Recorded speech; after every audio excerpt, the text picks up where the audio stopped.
আচ্ছা, আর এর আগে আমরা ক্লাস শুরু হওয়ার আগে মানে আমরা আজকে হচ্ছে 72 থেকে 24 পর্যন্ত, জুলাই অভ্যুত্থান পর্যন্ত আমরা এটা ক্লিয়ার করে ফেলবো টোটালি। তো 72-এ ঢোকার আগে আমরা একটা মানে আমাদের ইতিহাসের মধ্যে মানে বাংলাদেশের মোড় ঘোরানো আমাদের যে স্বাধীনতার ইতিহাস বা আমাদের এই স্বাধীনতার জন্য যারা একদম অগ্রণী ভূমিকা পালন করেছিলেন ওই নেতাদের সম্বন্ধে আগে একটা ছোট্ট একটা ভিডিও আগে আমি দেখে আসব। তো আমি স্ক্রিন আগে শেয়ার করি, তারপর হচ্ছে আপনারা আমাকে জানাবেন যে আপনারা অডিওগুলো শুনতে পাচ্ছেন কিনা। হ্যাঁ, তারপর আমি চ্যাট বন্ধ করব। ব্রিটিশ সাউন্ড শুনতে ভারতে মুসলিম প্রধান অংশের শুনতে পাচ্ছেন? নেতৃত্ব দিয়ে পাকিস্তান আন্দোলন এখানে কারো কোনো বক্তব্য না, এটা বিবিসি যেহেতু একটা গ্রহণযোগ্য মিডিয়াম, তার তথ্যগুলো হচ্ছে আমরা এখানে মানে তাদের ডকুমেন্টারি তো বুঝেন যে তখনকার ঘটনার হচ্ছে মানে একদম অথেন্টিক বিবরণ, তাদের ব্যাখ্যা। আমি বাক স্বাধীনতা হরণ করি, তারপর দেখেন। হ্যাঁ, অডিও দিলে একটু নয়েজ অ্যাড হবে, সমস্যা নাই।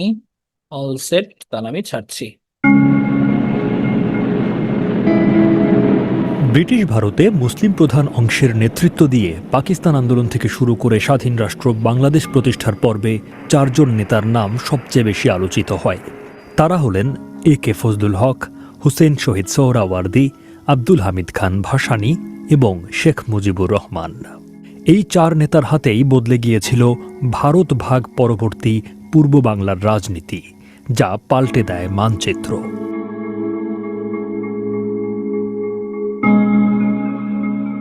পাকিস্তানের জন্মের বীজ হিসেবে বিবেচনা করা হয় লাহোর প্রস্তাবকে। 1940 সালে নিখিল ভারত মুসলিম লীগের সম্মেলনে এই প্রস্তাবটি উত্থাপন করেন বঙ্গীয় মুসলিম লীগ নেতা এ কে ফজলুল হক। তিনি তখন বাংলার মুখ্যমন্ত্রী হিসেবে দায়িত্ব পালন করছিলেন। এই প্রস্তাবে ভারতের উত্তর পূর্ব ও উত্তর পশ্চিম অংশে মুসলমান সংখ্যাগরিষ্ঠ প্রদেশগুলো নিয়ে স্বাধীন ও সার্বভৌম মুসলিম রাষ্ট্র প্রতিষ্ঠার কথা বলা হয়। সম্মেলনে গৃহীত হয় প্রস্তাবটি। এরপর থেকে এই লাহোর প্রস্তাবকে বিবেচনা করা হতে থাকে পাকিস্তান প্রস্তাব হিসেবে।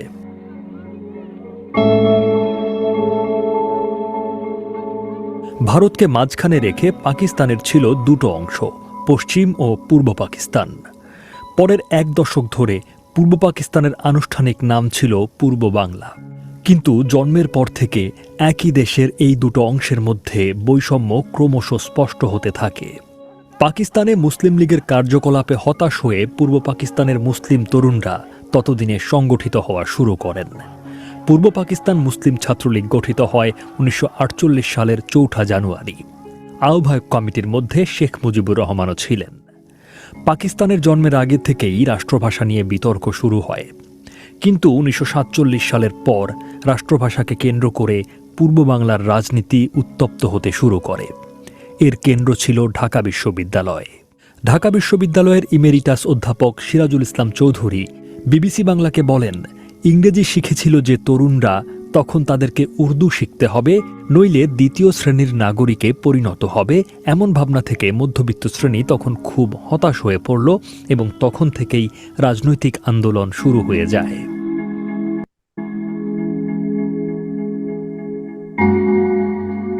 আন্দোলনের প্রথম ধাপেই সরকারি দল মুসলিম লীগের বিরোধী দল হিসেবে নতুন একটি রাজনৈতিক দলের আবির্ভাব ঘটে।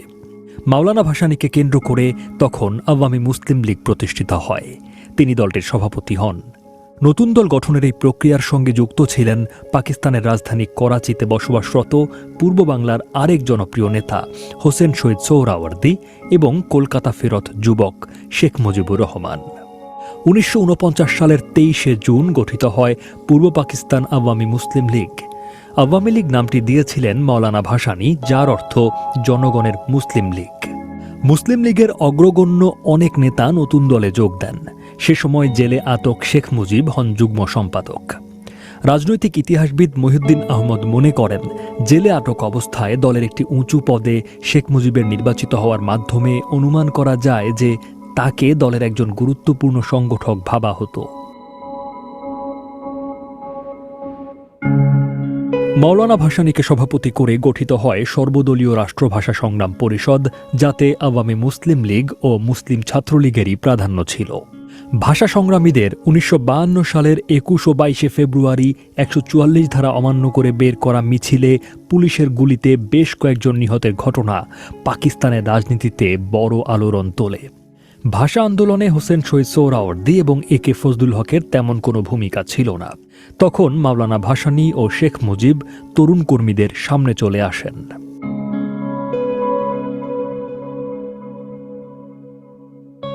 পূর্ব পাকিস্তানের রাজনীতিতে ইত্তেফাকের প্রকাশনা ছিল একটি গুরুত্বপূর্ণ ঘটনা, কারণ এক পর্যায়ে পত্রিকাটি আওয়ামী মুসলিম লীগের প্রধান প্রচার মাধ্যমে পরিণত হয়।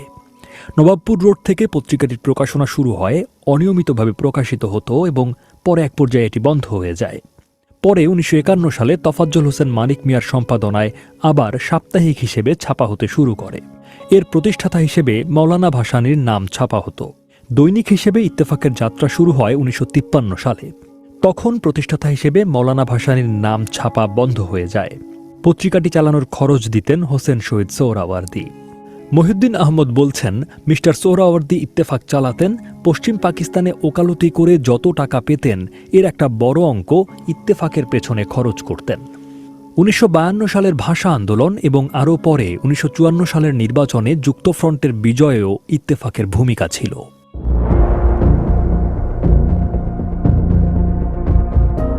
পূর্ব পাকিস্তান আইন পরিষদের 5 বছরের মেয়াদ শেষ হয়ে যায় 1952 সালে। তারপর থেকে নিশ্চিত হয়ে যায় যে অচিরেই পূর্ব বাংলায় সাধারণ নির্বাচন অনুষ্ঠিত হবে। এই নির্বাচনকে সামনে রেখেই 1953 সালে গড়ে ওঠে যুক্তফ্রন্ট।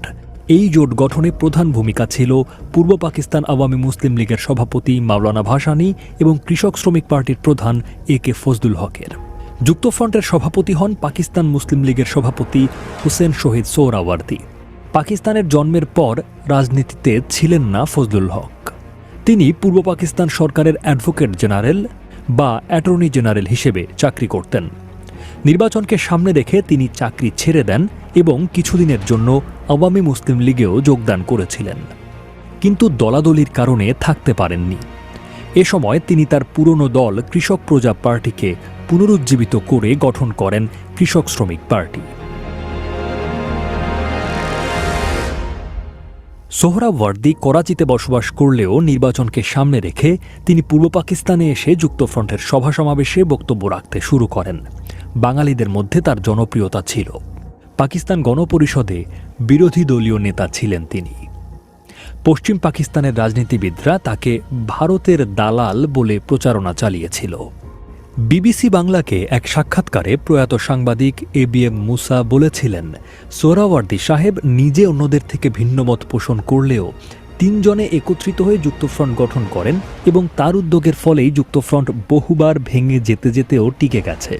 আওয়ামী মুসলিম লীগ গঠনের সময় ও পরে শেখ মুজিবুর রহমান দীর্ঘ সময় কারাগারে আটক ছিলেন। যখন জেল থেকে বের হয়ে এলেন তখন মাওলানা ভাসানী সহ তার রাজনৈতিক সহকর্মীরা জেলে বন্দী। এ সময় তিনি সোহরাওয়ার্দীকে সাথে নিয়ে পূর্ব বাংলার জেলায় জেলায় ঘুরে সংগঠন গড়ে তোলেন। শেখ মুজিবুর রহমান তার অসমাপ্ত আত্মজীবনী গ্রন্থে লিখেছেন, এই সময় প্রায় প্রত্যেকটা মহকুমায় ও জেলায় আওয়ামী লীগ সংগঠন গড়ে উঠেছে। শহীদ সাহেবের সভার পরে সমস্ত দেশে এক গণজাগরণ পড়ে গেল। জনসাধারণ মুসলিম লীগ ছেড়ে আওয়ামী লীগ দলে যোগদান করতে শুরু করেছিল। রাজনৈতিক ভাষ্যকার মহিউদ্দিন আহমদ লিখেছেন, শেখ মুজিবের বয়স তখন 32 বছর। দেশের আনাচে কানাচে ঘুরে ঘুরে মানুষের সঙ্গে মেশা, কর্মী সংগ্রহ ও আচ্ছা, একটা মিনিট। মিটে কি সাউন্ড নেই? মিটে, আচ্ছা, মিটে কি সাউন্ড আসছে? ওকে, মিট ওকে, নাইস, ঠিক আছে। যাচাই বাছাই করা এবং প্রতিকূল রাজনৈতিক পরিস্থিতিতে সরকার বিরোধী সংগঠনকে মাঠ পর্যায়ে বিস্তৃত করার গুরু দায়িত্ব তাঁকেই বহন করতে হয়েছিল। ধীরে ধীরে তিনি হয়ে উঠলেন দলের প্রাণপুরুষ।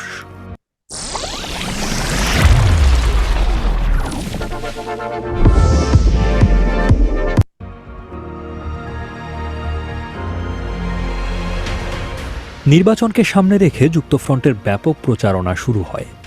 এই নির্বাচনী ইশতেহার ছিল 21 দফার, যাতে আঞ্চলিক স্বায়ত্তশাসনের পরিষ্কার রূপরেখা তুলে ধরা হয়েছিল। এতে আরও ছিল বাংলাকে রাষ্ট্রভাষা করার দাবি, 21শে ফেব্রুয়ারিকে শহীদ দিবস ও সরকারি ছুটি ঘোষণা। অধ্যাপক সিরাজুল ইসলাম চৌধুরী মনে করেন, এই প্রচারণায় গুরুত্বপূর্ণ ভূমিকা পালন করেছিলেন মাওলানা ভাসানী। তিনি মেহনতি মানুষকে সংগঠিত করেছিলেন। কৃষক সমিতি, মৎস্যজীবী সমিতি, তাঁতি সমিতি, অটোরিকশা সমিতি এসব গঠন করেন, সংগঠিত করেন শ্রমিকদের। নির্বাচন অনুষ্ঠিত হয় 1954 সালের মার্চ মাসে। নৌকা প্রতীক নিয়ে নিরঙ্কুশ জয় পায় যুক্তফ্রন্ট। 237টি মুসলিম আসনের এই জোটের প্রার্থীরা 228টি আসনে জয়ী হন। ক্ষমতাসীন মুসলিম লীগ পায় মাত্র 9টি আসন।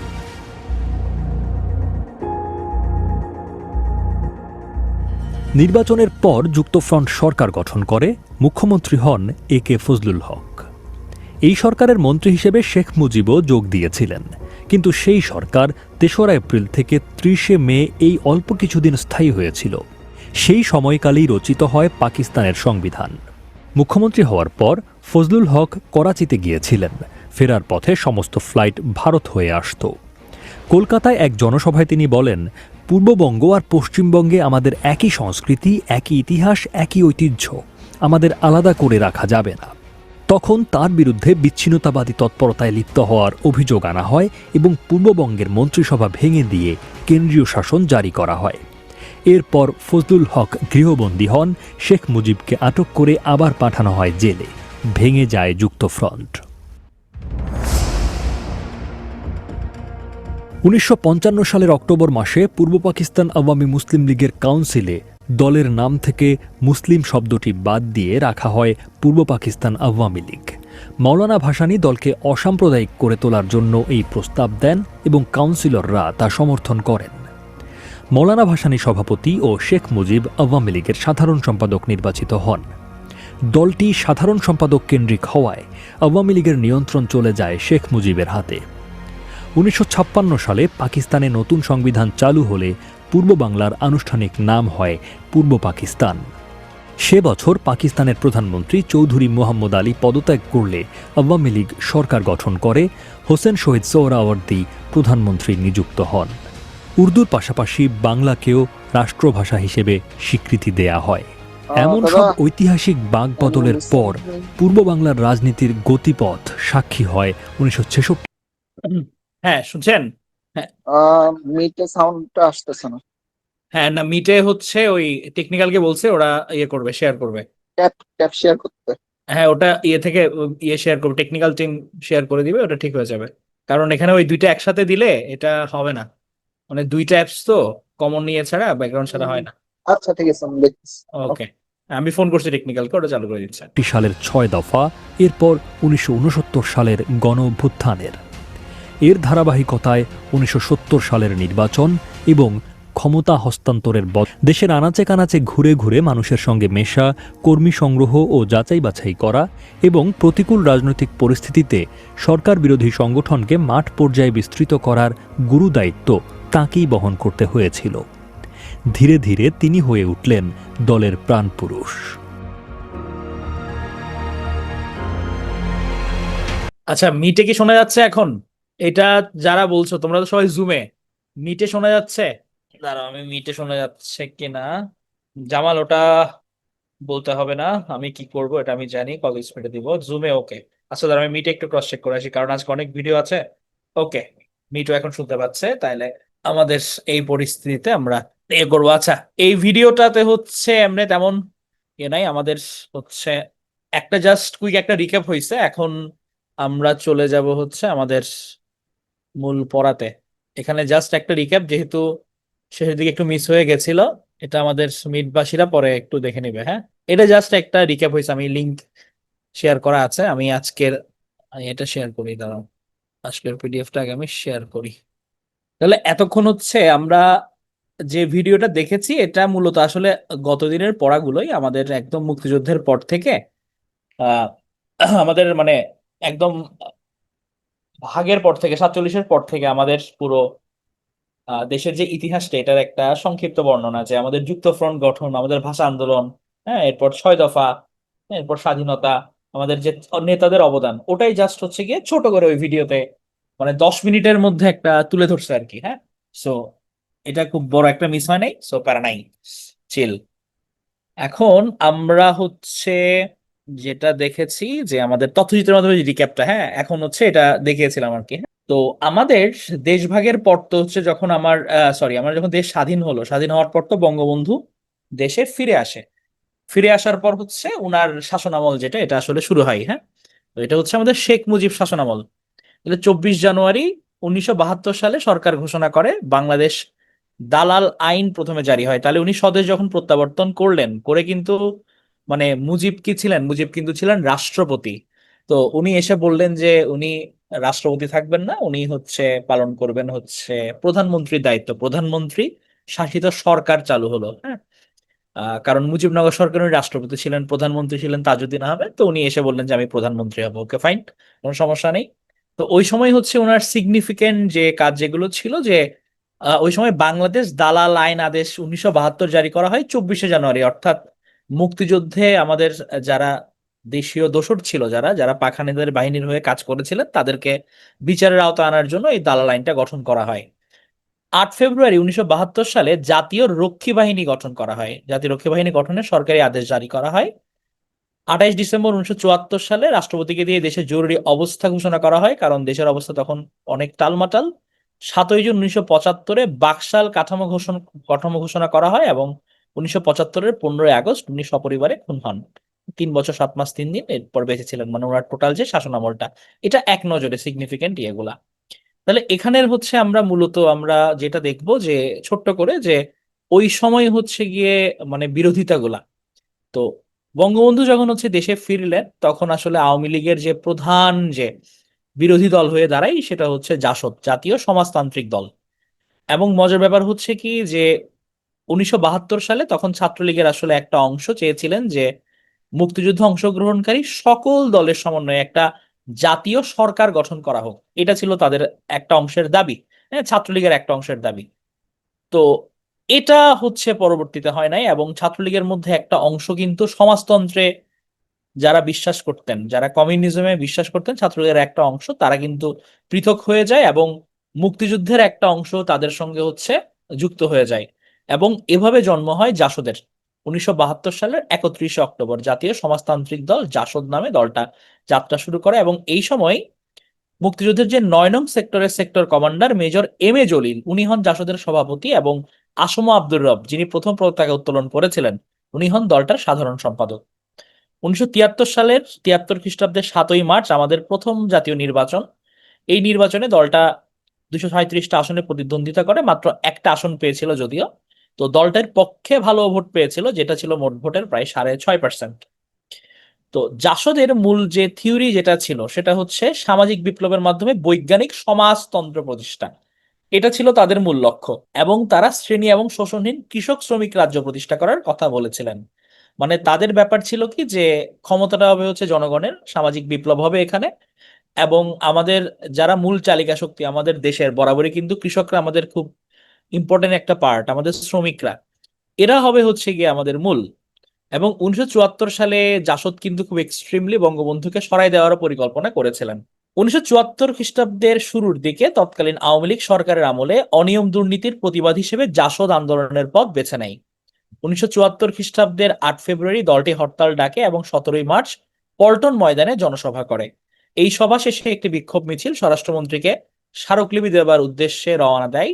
এবং মিছিলে হচ্ছে যেটা করা হয় যে মিছিল যখন স্বরাষ্ট্রমন্ত্রীর বাড়ির সামনে পৌঁছায়, তখন পুলিশের সঙ্গে জনতার কি হয় যে খণ্ডযুদ্ধ হয়, হ্যাঁ। পরিস্থিতি নিয়ন্ত্রণের জন্য হচ্ছে তখন অনেক রক্ষী বাহিনীকে তলব করা হয়, রক্ষী বাহিনীর সঙ্গে অনেক সংঘাত হয়, এবং সংঘাতের ফলে কিছু জাসদ কর্মী হতাহত হয়। এবং এই ঘটনাকে কেন্দ্র করে কিন্তু সারা দেশে 144 ধারা ওই সময় জারি করা হয়েছিল। তো যেটা হয় যে জাসদ আসলে তারা প্রথমে গণতান্ত্রিক উপায়ে ছিল, পরবর্তীতে তারা আসলে অনেক এক্সট্রিম হয়ে যায়, হ্যাঁ, সন্ত্রাসবাদী দল টাইপের পরিণত হয়, বিপ্লবী গণবাহিনীতে পরিণত হয়। এবং ওরা যখন সহিংসতার পথ ধরে, সশস্ত্র বিপ্লবের পথ বেছে নেয়, গণবাহিনীতে পরিণত হয়, বিভিন্ন স্থানে তারা দেখা গেল কি তারা হত্যা, ধ্বংসাত্মক কর্ম, এগুলোতে হচ্ছে তারা লিপ্ত হচ্ছে। এখন যখন একটা দল সহিংসতার পথ বেছে নেবে, তাদেরকে কিন্তু সরাই দেওয়াটা সহজ, মার্ক করাটা ইজি। এবং সরকার দেখা গেল কি তখন কঠোরভাবে তাদেরকে দমনের উদ্যোগ নেয়। এই সময় বহু জাসদ কর্মী নিহত হয়, বন্দী হয়। এবং সেই সময় কর্নেল আবু তাহের ছিলেন জাসদের গণবাহিনীর সর্বাধিনায়ক। কর্নেল আবু তাহের, হ্যাঁ, 11 নং সেক্টরের সেক্টর কমান্ডার ছিল কিন্তু, হ্যাঁ, 11 নং সেক্টর কমান্ডার এই কর্নেল আবু তাহের, উনি কিন্তু জাসদের গণবাহিনীর সর্বাধিনায়ক ছিলেন। তো এই হচ্ছে গিয়ে জাসদ। জাসদ কিন্তু একদম মানে আওয়ামী লীগের ওই সময় একদম মানে চরম, তারা শত্রুভাবাপন্ন দল এরকম ছিল, একদম প্রধান বিরোধী বাহিনী। কারণ তখন তো বিএনপির জন্ম হয় নাই, হ্যাঁ, অন্যান্য দলের তেমন একটা জন্ম হয় নাই, জাসদ ওই সময় মেইন রোল প্লে করেছিলেন। তো জাসদের মধ্যে আমরা পড়েছিলাম যে এখানে সভাপতি কে ছিলেন, সভাপতি ছিলেন হচ্ছে এম এ জলিল। তো এম এ জলিল সম্বন্ধে হচ্ছে আপনাদের গত ক্লাসে হচ্ছে বলেছিলাম যে জাসদ এবং জাতীয় মুক্তিনেতা আন্দোলনের ছিলেন, প্রথম রাজবন্দী ছিলেন, অরক্ষিত স্বাধীনতায় পরাধীনতা, এগুলো হচ্ছে তার রচিত গুরুত্বপূর্ণ গ্রন্থ। জাসদ ছাড়াও ওই টাইমে হচ্ছে আরেকটা সংগঠন একদম মানে বিস্ফোরা হয়ে দাঁড়ায়, সেটা হচ্ছে সর্বহারা পার্টি। এবং সর্বহারা পার্টির হচ্ছে যিনি নেতা উনি ছিলেন হচ্ছে সিরাজ শিকদার, সিরাজুল ইসলাম শিকদার, কমিউনিস্ট বিপ্লবী নেতা ছিলেন। উনি পূর্ব বাংলা শ্রমিক আন্দোলন প্রতিষ্ঠা করেছিলেন। ওনার লক্ষ্য ছিল মূলত পাকিস্তানকে যে ঔপনিবেশিক শাসন থেকে পূর্ব বাংলাকে মুক্ত করে জাতীয় গণতান্ত্রিক বিপ্লব সম্পন্ন করা এবং সমাজতন্ত্র সাম্যবাদ অভিমুখে যাত্রা শুরু করা, এটা ছিল তার টার্গেট। তো উনি করলেন কি, উনি হচ্ছে 30 এপ্রিল 1971 সালে পূর্ব বাংলা সশস্ত্র দেশপ্রেমিক বাহিনী গঠন করেন এবং পার্টির নামকরণ করা হয় মূলত সর্বহারা পার্টি, পূর্ব বাংলা সর্বহারা পার্টি। তো এই সর্বহারা পার্টি কিন্তু তারা বিশ্বাস করতেন শ্রেণী শত্রু খতম করতে হবে, অর্থাৎ আমাকে যে শোষণ করবে, হ্যাঁ, যে পথে আসবে তাকে সরাই দিতে হবে, এটা তাদের নিয়ম।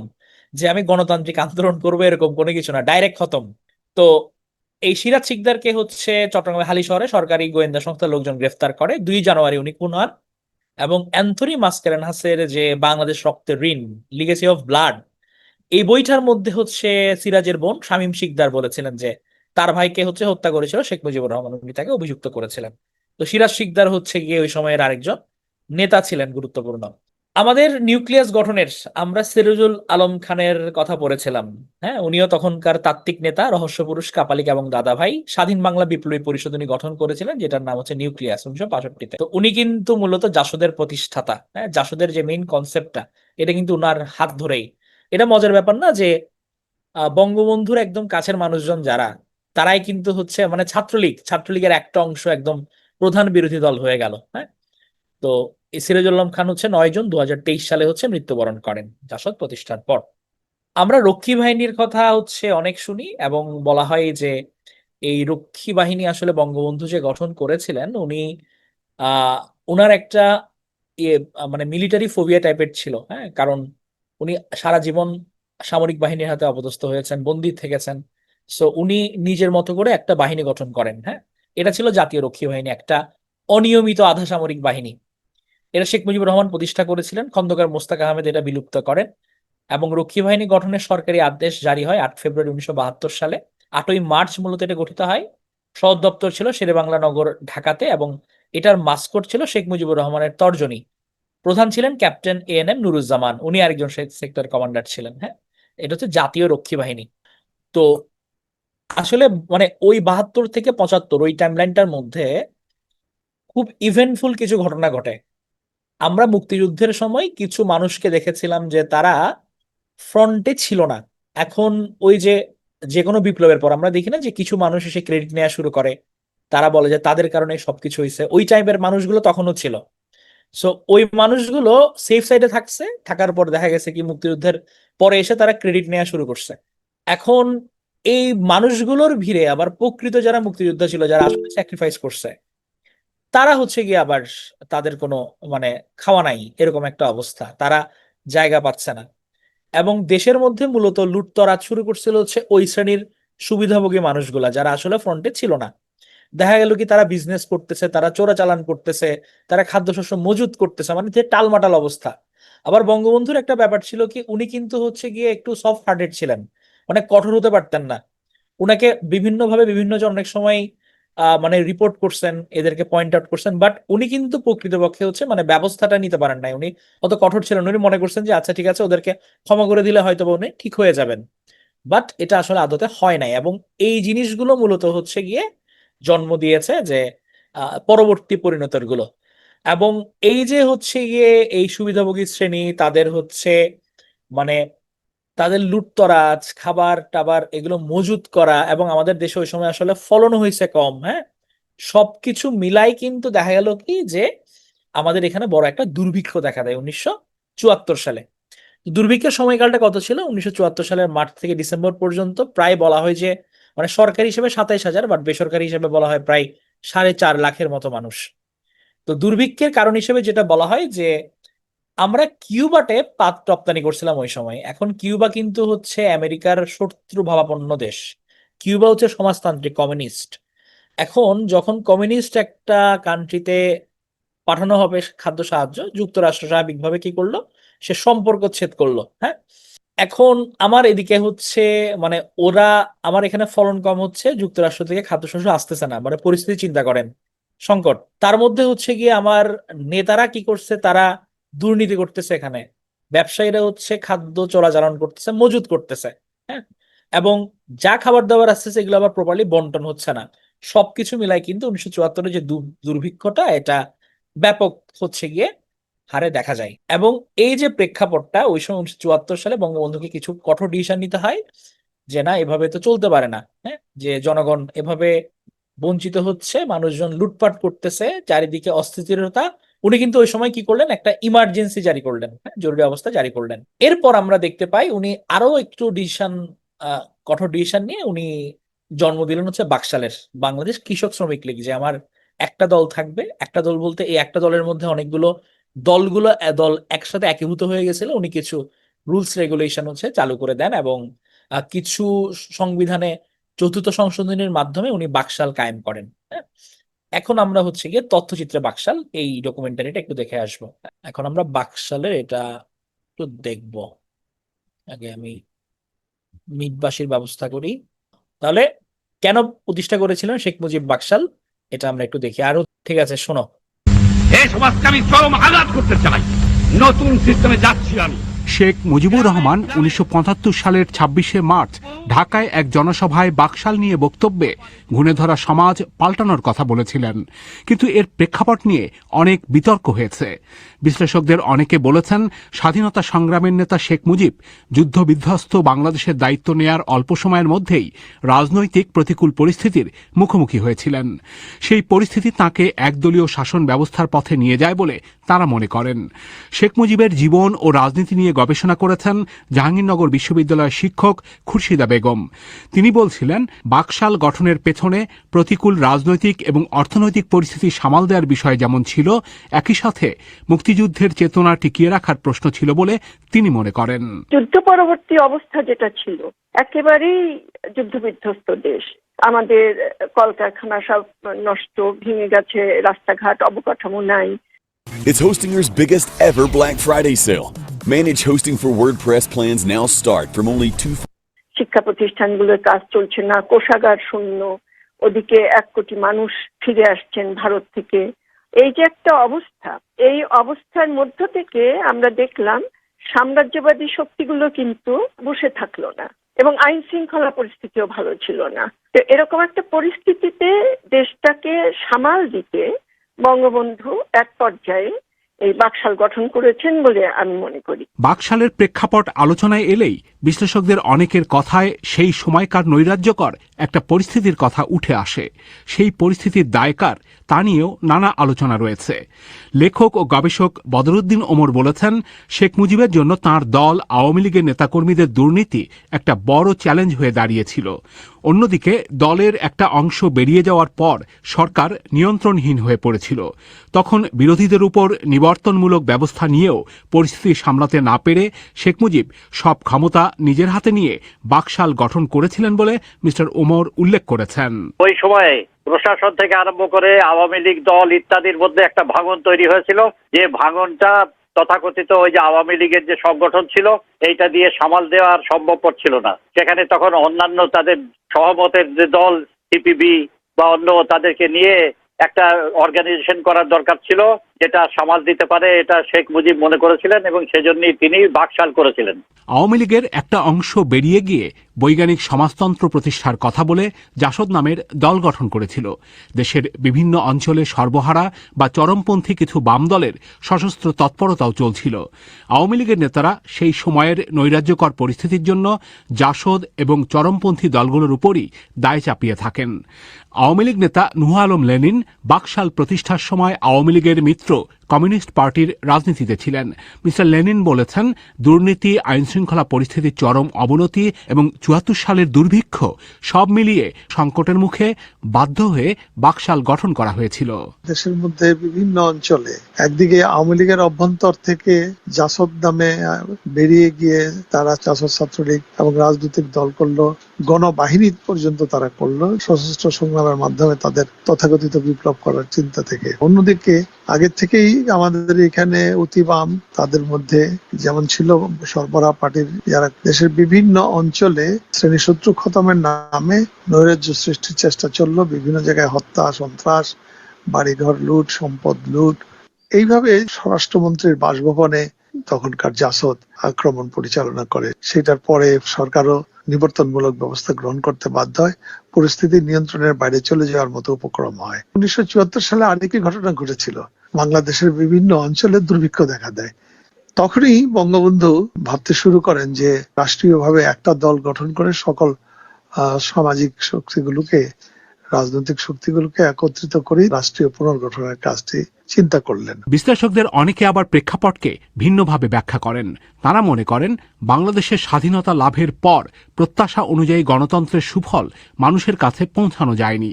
সে কারণে রাজনীতি এবং অর্থনীতি সব দিক থেকেই বিশৃঙ্খলা দেখা দিয়েছিল। রাজনৈতিক বিশ্লেষক অধ্যাপক দিলারা চৌধুরী বলছিলেন, শেখ মুজিবের ক্ষমতা অল্প সময়ের মধ্যেই চ্যালেঞ্জের মুখে পড়েছিল। রক্তক্ষয়ী যুদ্ধের মাধ্যমে দেশটা স্বাধীন হয়েছিল এবং এই যুদ্ধটা যখন হয়েছে, জনগণের ভিতরে যেরকম আশা আকাঙ্ক্ষা বেড়েছিল, সেরকম জনগণ এটাও বুঝেছিল যে আমরা দরকার হলে অস্ত্র ধরে আমরা আবার সরকারকে চ্যালেঞ্জ করতে পারবো, যেটা আপনার এই বামপন্থীরা করেছিল তার রিজিমকে চ্যালেঞ্জ করার জন্য। উনি তো পুরোপুরি ডেমোক্রেসি এস্টাবলিশ করতে পারেন নাই, তারা যেহেতু ওনার রিজিমকে চ্যালেঞ্জ করা হয়ে গেছে। এই যারা আপনার তখন বাম দলের ছিল আর কি, এবং যারা আপনার বৈজ্ঞানিক সমর্থন প্রতিষ্ঠা করার জন্য চেষ্টা হচ্ছিল, সেখানেই তো ওনার চ্যালেঞ্জ হয়ে গেছে। সেই জন্য এটা করা হয়েছিল। বেসিক্যালি আমার অ্যানালাইসিস হলো তাই। 19৭৪ সালের 17 মার্চ ঢাকার রমনা এলাকায় তৎকালীন স্বরাষ্ট্রমন্ত্রী মনসুর আলীর বাসভবন ঘেরাও করেছিল জাসদ। তখন সেখানে গোলাগুলি হয়েছিল এবং হতাহত হয়েছিল অনেক মানুষ। এর আগে 2 বছর ধরে অনেক রাজনৈতিক নেতাকর্মীকে হত্যা, খাদ্য ও পাটের গুদামে আগুন, থানা লুটের মতো নাশকতা চলছিল দেশের বিভিন্ন অঞ্চলে। আওয়ামী লীগের একজন বর্ষিয়ান নেতা ডাক্তার এস এ মালেক বলছিলেন, সেই সময়ের পরিস্থিতি বহুদলীয় গণতান্ত্রিক ব্যবস্থায় সামাল দেয়া সম্ভব ছিল না। আসলে সেদিন ৭২-এর সংবিধান প্রণয়ন করে সংসদীয় নির্বাচন দিয়ে পার্লামেন্টারি ফর্ম অফ গভর্নমেন্ট হলো, কিন্তু আমরা কি দেখলাম, একদিকে সংসদীয় অবাধ গণতন্ত্র, অন্যদিকে হোম মিনিস্টারের বাড়ি আক্রমণ, 5 জন সাংসদকে মেরে ফেলে দেওয়া হলো, রেল লাইন তুলে ফেলে দেওয়া হলো এবং স্বাধীনতা বিরোধী শক্তি সেখানে তৎপর হলো। ইন সাচ এ সিচুয়েশন বঙ্গবন্ধুর পক্ষে আমার মতে পার্লামেন্টারি ডেমোক্রেসি দিয়ে দেশ শাসন করা সম্ভব ছিল না। এজন্যই তিনি এমন একটা সিস্টেমের দিকে গেলেন, একটা জাতীয় ঐক্য। তিনি সমস্ত লোককে ঐক্যবদ্ধ করে একটা দ্রুত উন্নয়ন কর্মসূচি বাস্তবায়নের দিকে তিনি এগিয়ে যেতে চেয়েছিলেন। বাকশাল কোনো বিপ্লব নাকি একনায়কতন্ত্র ছিল, এ নিয়েই বিতর্ক চলে। 1975 সালের 7 জুন যখন প্রতিষ্ঠা করা হয়েছিল বাংলাদেশ কৃষক শ্রমিক আওয়ামী লীগ বা বাকশাল, তখন বিলুপ্ত করা হয়েছিল আওয়ামী লীগ সহ সব রাজনৈতিক দল। রাষ্ট্রের নিয়ন্ত্রণে 4টি পত্রিকা রেখে বাকি সব পত্রিকা বন্ধ করে দেয়া হয়েছিল। বদরুদ্দিন ওমর বলেছেন, বাকশাল ছিল একনায়কতন্ত্র, সেজন্য মানুষ তা গ্রহণ করেনি। বাকশালটা গঠন করার পরে দেশের উপরে নিদারুণ ফ্যাসিস্ট জুলুম আরম্ভ হয়ে গেছিল। সব দলকে বন্ধ করে দিয়ে, নিষিদ্ধ করে দিয়ে, সমস্ত খবরের কাগজ নিষিদ্ধ করে দিয়ে, লোকদেরকে ধরপাকড় করে ব্যাপকভাবে জুলুম করেছিলেন। কৃষক শ্রমিকের সাথে বাকশাল সংগঠনের কোনো সম্পর্ক ছিল না। এটা কি সহজ জিনিস নাকি? সমস্ত সংবাদপত্র বন্ধ করে দিলাম, অনেক হাজার হাজার লোককে জেলে দিলাম, এটা কি ফেলনা জিনিস? এজন্যই লোকে মনে রাখে, বুঝলেন, এবং সমালোচনা করে। তবে শেখ মুজিব বাকশালকে দ্বিতীয় বিপ্লব হিসেবে ঘোষণা করেছিলেন। ডাক্তার এস এ মালিকের বক্তব্য হচ্ছে, গ্রামে গ্রামে বহুমুখী সমবায় প্রতিষ্ঠা করে মালিক তার জমি দেবেন এবং রাষ্ট্রের অর্থে ভূমিহীন কৃষক সেই জমিতে আবাদ করবেন। সেই উৎপাদিত ফসল 3 ভাগে ভাগ হবে। আর শিল্প কারখানা পরিচালনায় শ্রমিকের প্রতিনিধি রেখে তাদের অধিকার নিশ্চিত করা। এই দুটি কর্মসূচিই ছিল বাকশালের অন্যতম প্রধান বিষয়। ডক্টর মালিক উল্লেখ করেছেন, জেলায় জেলায় গভর্নরের নেতৃত্বে কাউন্সিল গঠন করে ক্ষমতার বিকেন্দ্রীকরণ করার পদক্ষেপও নেওয়া হয়েছিল। প্রথম কথা হচ্ছে ডিসেন্ট্রালাইজেশন, ডেমোক্রেটাইজেশন। তিনি চেয়েছিলেন গণপ্রশাসন, জনগণের প্রতিনিধি নির্বাচিত গভর্নর্স কাউন্সিল হবে, তার সাথে সরকারি কর্মচারীরা থাকবে, সর্বশ্রেণীর লোক থাকবে, সুতরাং ডিসেন্ট্রালাইজ হবে। 2 নম্বর হচ্ছে কম্পালসারি মাল্টিপারপাস কোঅপারেটিভ, যেখানে তিনি ভূমিহীনদের স্বার্থ রক্ষা করবেন। সুতরাং এই যে বলা হয় তিনি একদলীয়, তিনি তো মাও সুতুং এর মতো, লেনিনের মতো বিপ্লব ওভাবে হয়নি, এটা হয়েছে পিপুলস ডেমোক্রেসি তিনি এস্টাবলিশ করতে চেয়েছিলেন। এবং তিনি পরিষ্কার বলেছিলেন কোন দেশের মন্ত্রতন্ত্র আমি আমদানি করব না। পার্লামেন্টে পাঠিয়ে যখন ওসমানী, মইনুল হোসেন এরা যখন বক্তৃতা করলো এর বিরুদ্ধে, তখন তিনি 19 জন ব্যক্তিগত পরে বঙ্গবন্ধু বলেছিলেন, I understand the sentiment of members of parliament, I grow for a fresh mandate. তিনি বলেছিলেন আমি এটা সাময়িকভাবে এই ব্যবস্থায় যাচ্ছি আজকের দেশের দুর্যোগ এটা মোকাবেলা করার জন্য, এবং যদি সবকিছু ঠিক হয় তখন আমি আবার গণতন্ত্রে ফিরে আসবো, এরকম কথা তিনি বলেছিলেন। Introducing Chicken Supreme Pizza. বিশ্লেষকদের অনেকে বলেছেন 60 এবং 70-এর দশকে বিশ্বে সমাজতান্ত্রিক আন্দোলনের বিস্তার ঘটেছিল এবং তার প্রভাব বাংলাদেশের স্বাধীনতা আন্দোলনের ক্ষেত্রেও ছিল। সেই প্রেক্ষাপটে সমাজতন্ত্রের ধারণা থেকে বাংলাদেশের বাস্তবতায় বাকশালের কর্মসূচি ঠিক করা হয়েছিল বলে তারা মনে করেন। খুরশিদা বেগম বাকশালকে দেখেন শেখ মুজিবের দর্শন হিসেবে। এটি বঙ্গবন্ধুর দর্শন। তিনি মুক্তিযুদ্ধের নেতৃত্ব দিয়েছেন, বাংলাদেশ প্রতিষ্ঠা করেছেন এবং ওই মুক্তিযুদ্ধের যে চেতনা সেটাকে একটা পরিণতির দিকে নিয়ে যাওয়ার জন্য তার দর্শনকে বাকশাল রূপে এনে সেই ব্যাপারে পদক্ষেপ নিচ্ছেন। যদিও বাকশালকে কৃষক শ্রমিকের অধিকার নিশ্চিত করা এবং সমাজে সাম্য প্রতিষ্ঠার কর্মসূচি হিসেবে তুলে ধরেন এর সমর্থকরা, কিন্তু সে সময় বাকশাল নিয়ে সাধারণ মানুষের মধ্যে বিভ্রান্তি ছিল এবং সেজন্য এর পক্ষে জনসমর্থন পায়নি বলে বিশ্লেষকদের অনেকে মনে করেন। রাজনৈতিক বিশ্লেষক অধ্যাপক দিলারা চৌধুরী বলছিলেন, বাকশালের আদর্শের ভিত্তিতে এবং সাংগঠনিক কাঠামোতে দুর্বলতা ছিল। এটা বেসিক্যালি আদর্শের ভিত্তিতে অত্যন্ত দুর্বল ছিল, কারণ বাকশালের মতো একটা ওয়ান পার্টি স্টেট করতে হলে যে সেই পার্টিটার যে কত আপনার গ্রাম গঞ্জ সেসব জায়গায় একেবারে কমিউনিস্ট পার্টি যেরকম আছে একেবারে লোকের ভিতরে ঢুকে করতে হয়, ইডিওলজিক্যাল বেসিসটাকে স্ট্রং করে নিয়ে আসতে হয় গ্রাসরুট লেভেল থেকে, সেটা তো ভিত্তিটা ছিল না, যে কারণে জনগণের খুব অসন্তুষ্টি দেখা দিয়েছিল। বাকশাল প্রতিষ্ঠা একটা ভুল পদক্ষেপ ছিল বলে বিশ্লেষকদের অনেকে আবার মনে করেন। তবে আওয়ামী লীগ বাকশালকে সে সময় জাতীয় ঐক্য সৃষ্টির জন্য আদর্শ ভিত্তিক কর্মসূচি হিসেবে তুলে ধরে। নুহ আলম নেনিন বলছিলেন, বাকশাল পুরোপুরি কার্যকর হওয়ার কথা ছিল 1975 সালের 1 সেপ্টেম্বর থেকে। তার আগেই পট পরিবর্তনের কারণে এর ভালোমন্দ দেখার সুযোগ হয়নি বলে তিনি মনে করেন। একটা ভুল কি শুদ্ধ যদি বলেন, সেটা মূল্যায়ন করার সময় তো আমরা পেলাম না। এই নতুন সিস্টেম কার্যকর হওয়ার আগেই তো তাকে হত্যা করা হলো এবং সময় তো তিনি পাননি। কাজেই সেটা সফল হয়েছে না ব্যর্থ হয়েছে এটা মূল্যায়ন করার সুযোগ কিন্তু আমরা পাইনি, কারণ সেই সময় তিনি পাননি। বিভিন্ন সময় আওয়ামী লীগের পক্ষ থেকে বাকশালের সমর্থনে যুক্তি দিয়ে এর ইতিবাচক দিক তুলে ধরা হয়। তবে আওয়ামী লীগ 1975 সালের সেই জানুয়ারির পরিস্থিতিতে ফিরে যেতে পারে দলটির নেতাদের এমন কথা বলতে শোনা যায় না। তাহলে আমরা হচ্ছে জানলাম, সরি জুমবাসীর জন্য আবার করি। তাহলে বাকশালের আমরা হচ্ছে কিছু ব্যাকগ্রাউন্ড লজিক আমরা হচ্ছে এখানে দেখলাম এবং কেন এটা প্রতিষ্ঠা হয়েছিল এটা সম্বন্ধে আমাদের একটা আইডিয়া হলো হালকা করে। এখন এটা আসলে ভালো না মন্দ, লাস্টে যে স্যার উনি বলেছেন যে এটা যেহেতু হচ্ছে মানে ইন প্লেতে আসে নাই, এটা করার আগেই উনি সপরিবারে হত্যা হয়েছেন, তাহলে এটা আসলে জাজ করার এখন তেমন একটা আসলে সুযোগ নেই এটা কেমন ছিল। বাট আমাদের পরীক্ষার জন্য বাকশাল থেকে যেমন প্রশ্ন এসছে, সো এই কারণে আমাদের বাকশাল সম্বন্ধে একটু ডিটেইল মানে একটু জানাটা দরকার, এই কারণে এটা শোনানো। এবং যারা না শুনে হচ্ছে অযাচিত রিয়েক্ট দিয়ে যাচ্ছ, তোমরা কতটুক যে ক্লাসে মনোযোগ ধরে রাখতেছে এটা আমি জানি না। এখন রিয়েক্টের জন্য কিন্তু তোমাকে ক্যাডার বানানো হবে না, এতটুকু বিবেচনাবোধ সবার আছে, সবার ডিস্টার্ব যাতে না হয় এইটা করে হচ্ছে ক্লাসে মনোযোগ ধরে রাখাটা খুব গুরুত্বপূর্ণ। ধরো আমি রিয়েক্ট দিতেই পারি, এখন তুমি মনোযোগ দিয়ে শুনছো কিনা, কারণ এগুলো শোনানোর অর্থ একটাই, আমি দিয়ে দিতে পারতাম, না পড়ালেও কিছু হতো না। এখন এখান থেকে যদি একটা প্রশ্ন চলে আসে, ওটার জন্য যদি হচ্ছে তোমার, তুমি ক্যাডার হয়ে যাও, এটা তুমি বাঁচবে, এটা আমার আমার কিছু না। ঠিক আছে?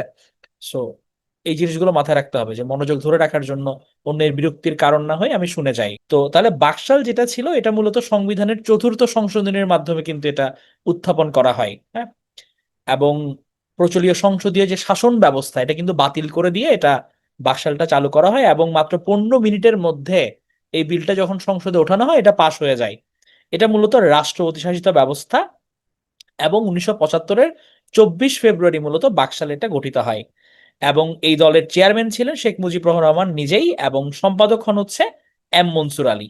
সম্পাদক ছিলেন এম মনসুর আলী, এবং চেয়ারম্যান হচ্ছে শেখ মুজিব নিজে। তো এখানের মধ্যে মূলত অন্তর্ভুক্ত ছিল Bangladesh Awami League, communist party, national Awami party nap, পার্বত্য চট্টগ্রাম জনসংহতি সমিতি, এবং জাতীয় গণমুক্তি ইউনিয়ন, এবং জাতীয় লীগ। এই দলগুলো মিলে মূলত বাকশাল গঠিত হয়। তবে একটা দলই ওই সময় ছিল বাকশাল নামে, বাংলাদেশ কৃষক শ্রমিক লীগ। এবং এটাকে দ্বিতীয় বিপ্লব নামে অভিহিত করা হয়, এবং বলা হয় যে এটা সমাজতন্ত্রের দল। হ্যাঁ, তারা দেশে সমাজতন্ত্র আনতে চায়, অর্থাৎ জনগণের যে শাসন, এখানে শ্রেণী বৈষম্যহীন যে সমাজ, এটা প্রতিষ্ঠা করতে চায়। এবং এই বাকশাল ছিল সিদ্ধান্ত গ্রহণকারী পরিষদ দ্বিতীয় বিপ্লবের উদ্দেশ্য অর্জনের জন্য। তবে একই বছর যখন সামরিক অভ্যুত্থানে বঙ্গবন্ধু শেখ মুজিবুর রহমান সপরিবারে নিহত হন, এটার পরেই বাকশালকে কিন্তু নিষিদ্ধ করে দেওয়া হয়। তাহলে এই বাকশালটা এসে কিসের মাধ্যমে? চতুর্থ সংশোধনীর মাধ্যমে, রাষ্ট্রপতি শাসিত সরকার ব্যবস্থা প্রবর্তন। এবং বাকশালের পর কিন্তু উপরাষ্ট্রপতি পদটা সৃষ্টি হয়। আমাদের উপরাষ্ট্রপতি পদ কিন্তু কখনো ছিল না, বাকশালে এটা সৃষ্টি করা হয়। বলা হয় যে একটা মাত্র জাতীয় দল থাকবে, এবং ওই জাতীয় দলের মনোনয়ন ছাড়া কোনো ব্যক্তি এমপি পদে ইলেকশন করতে পারবে না। 4টা দৈনিক ছাড়া হচ্ছে সকল সংবাদপত্রের ডিক্লারেশন বাতিল করা হয়। 4টা পেপার কি কি ছিল? ইত্তেফাক, বাংলাদেশ টাইমস, দৈনিক বাংলা, এবং বাংলাদেশ অবজারভার।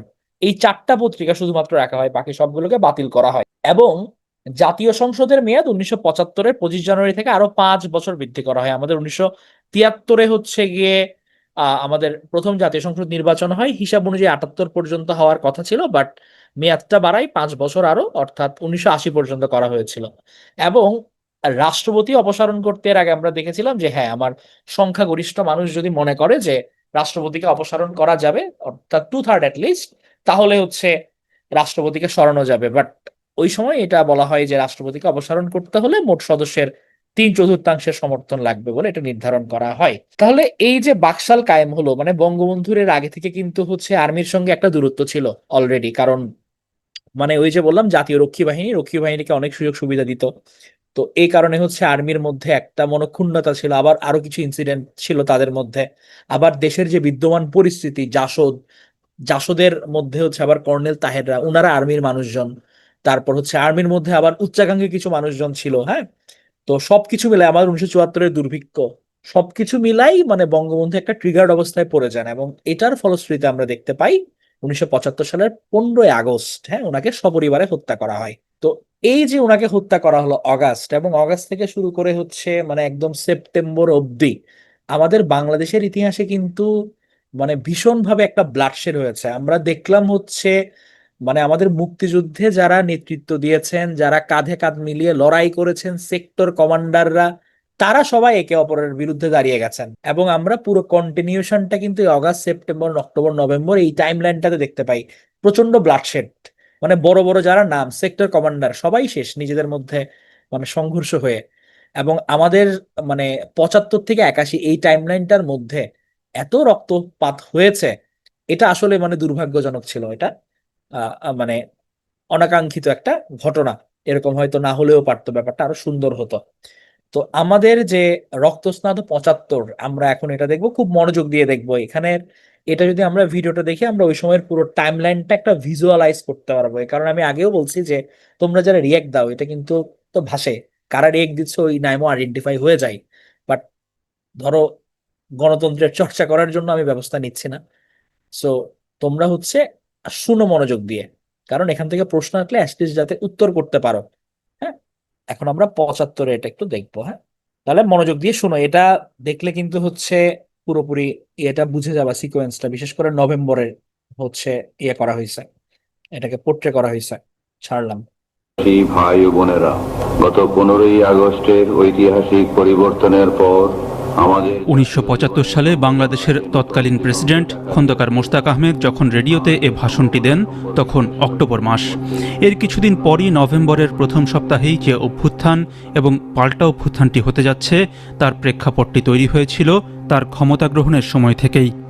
অভ্যুত্থানের কারণ নিয়ে বেশ কিছু ব্যাখ্যা থাকলেও সেনাবাহিনীর তৎকালীন অনেক কর্মকর্তা মনে করেন 15ই আগস্ট বাংলাদেশের প্রতিষ্ঠাতা রাষ্ট্রপতি শেখ মুজিবুর রহমানকে সপরিবারে হত্যার পর থেকেই সেনাবাহিনীতে যে বিশৃঙ্খল অবস্থা তৈরি হয়েছিল তার একটি ফলশ্রুতি হচ্ছে নভেম্বরের অভ্যুত্থান, পাল্টা অভ্যুত্থান। সে সময় বাংলাদেশের প্রয়াত রাষ্ট্রপতি জিয়াউর রহমান সেনাপ্রধান থাকলেও শেখ মুজিবুর রহমানের হত্যার সাথে জড়িত কয়েকজন মেজর বঙ্গভবন থেকে সেনাবাহিনীর অনেক কিছুই নিয়ন্ত্রণ করছিলেন। একটা সিনিয়র অফিসারদের ভিতরে এক ধরনের ইনস্টেবিলিটি ছিল যে এই যে জুনিয়র মেজর সাহেবরা কয়েকজন মিলে এই কাজটা করলো এবং বঙ্গভবন থেকে তারা তাদেরকে ডিকটেট করছে, সবাই কিন্তু এটাকে হজম করতে পারেনি। তখন পলিটিক্যাল ভ্যাকিউমের কারণে বলবো cantonment become the source of power. ক্যান্টনমেন্টে যখন একটা লিডারশিপ ট্রান্সফার হলো তখন আপনাকে মনে রাখতে হবে যে এটা পিছনে একটু মুক্তিযুদ্ধের বিষয় আছে। বাংলাদেশ সেনাবাহিনীর পরে এবং তৎকালীন মুক্তি বাহিনীর যে রেগুলার ফোর্স তার মধ্যে 3 জন কিন্তু প্রমিনেন্ট ছিলেন। এই যুদ্ধ শেষ হওয়ার পরে সেনাবাহিনীর ভিতরে কিন্তু 3টা এক ধরনের প্রভাব বলয় যেটাকে আমরা বলি বিস্তার হয়েছিল।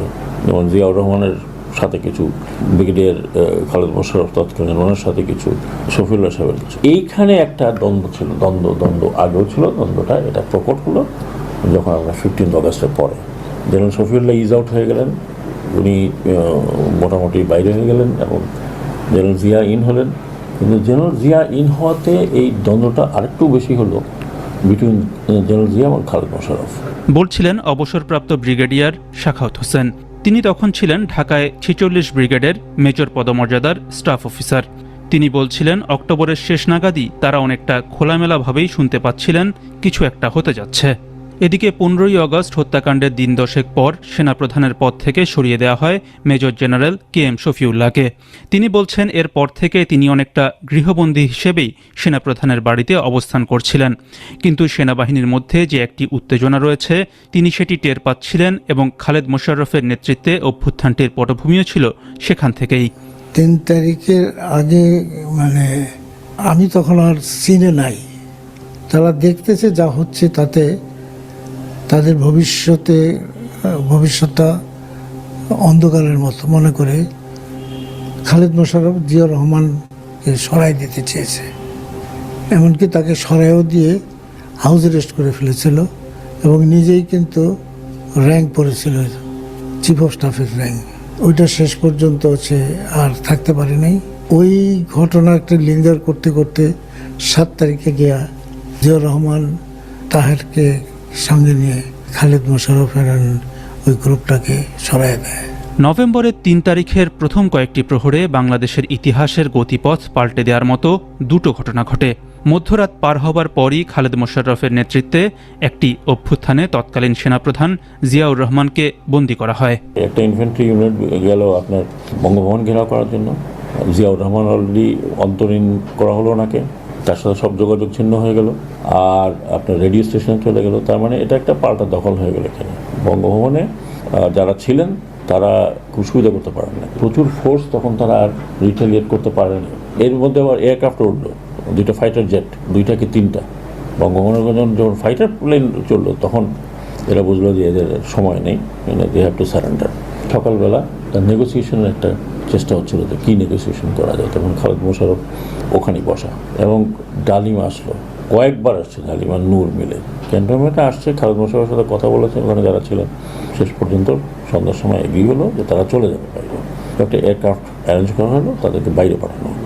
সেই রাতেই কেন্দ্রীয় কারাগারে চলে একটি হত্যাকাণ্ড।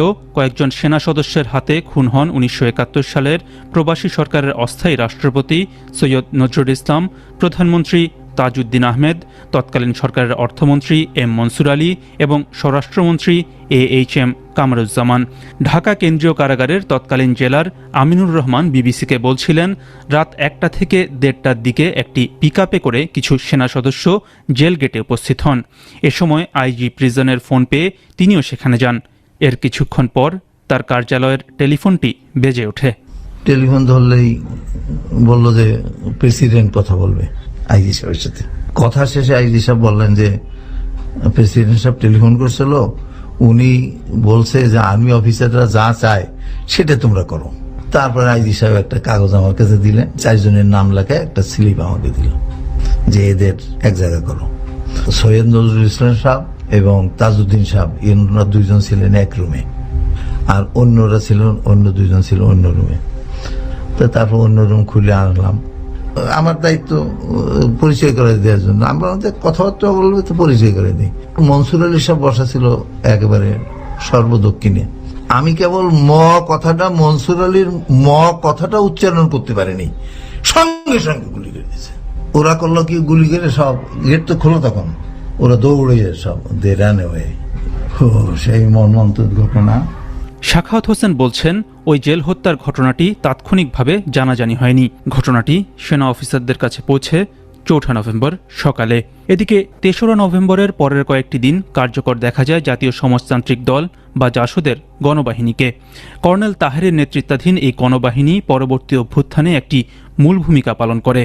কর্নেল তাহেরের ভাই এবং গণবাহিনীর তৎকালীন ঢাকা মহানগর প্রধান অধ্যাপক আনোয়ার হোসেন বলছেন, জিয়াউর রহমানের থেকেই অভ্যুত্থানের খবরটি জানতে পারেন কর্নেল তাহের। কর্নেল তাহের একেবারে সেই 3রা নভেম্বরের শেষ রাতে তার কাছে একটা ফোন আসে।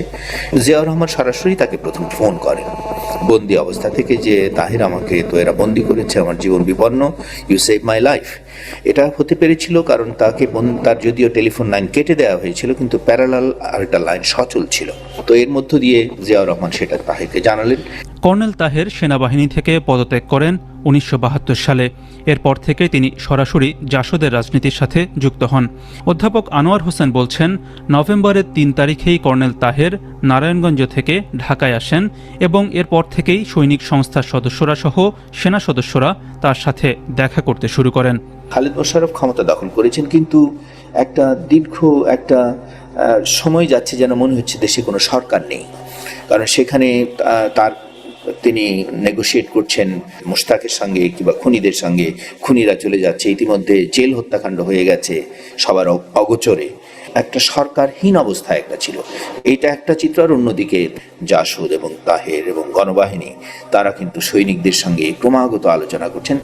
সাখাওয়াত হোসেন বলছেন, গণবাহিনী যে কিছু একটা করতে যাচ্ছে সেটি স্পষ্ট হয়ে ওঠে 6 তারিখ বিকেলে, যখন ক্যান্টনমেন্টের ভেতর গণবাহিনীর নামে একটি লিফলেট ছড়ানো শুরু হয়।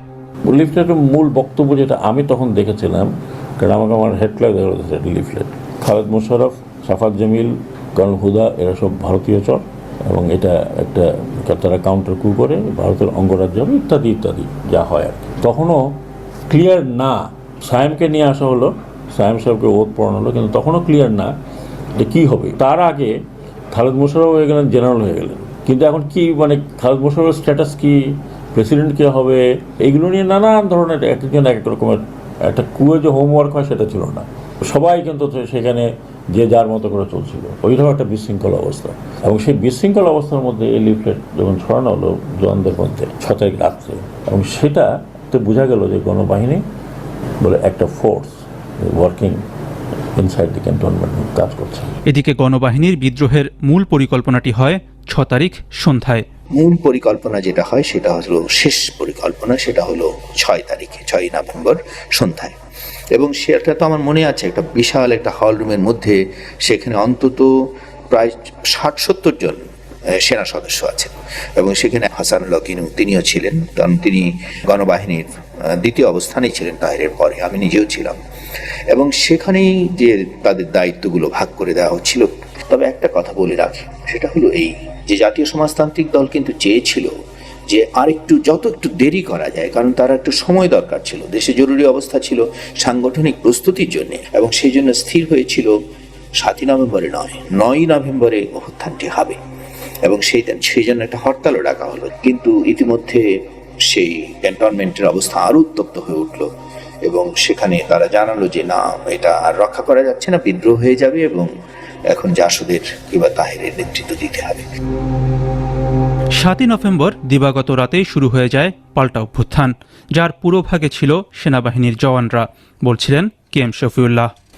একটা স্লোগান উঠেছিল, সিপাই সিপাই ভাই ভাই, জিসিউ ছাড়া কোনো আর র্যাঙ্ক নাই। কারণ হচ্ছে কি ওই সময় দেখা যাচ্ছিল কিছু কিছু senior officer they were getting promoted.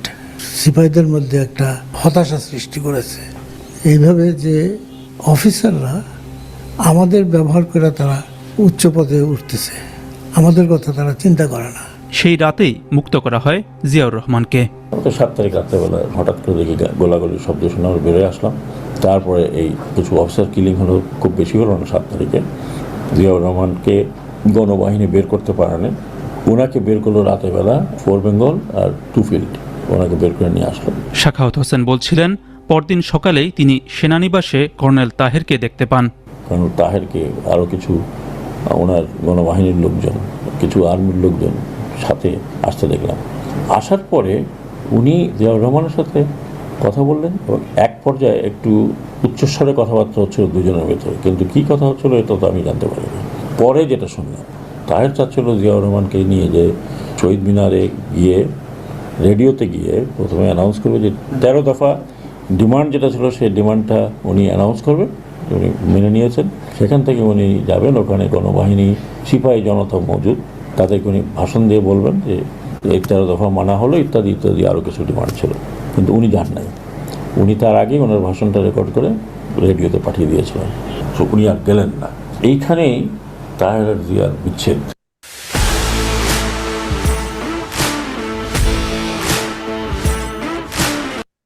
Brigadier Sakhawat Hossain বলছেন, 7ই নভেম্বরের অভ্যুত্থানের সময় জওয়ানদের সাথে অনেককে অস্ত্রসহ বেসামরিক পোশাকেও অংশ নিতে দেখা গিয়েছিল।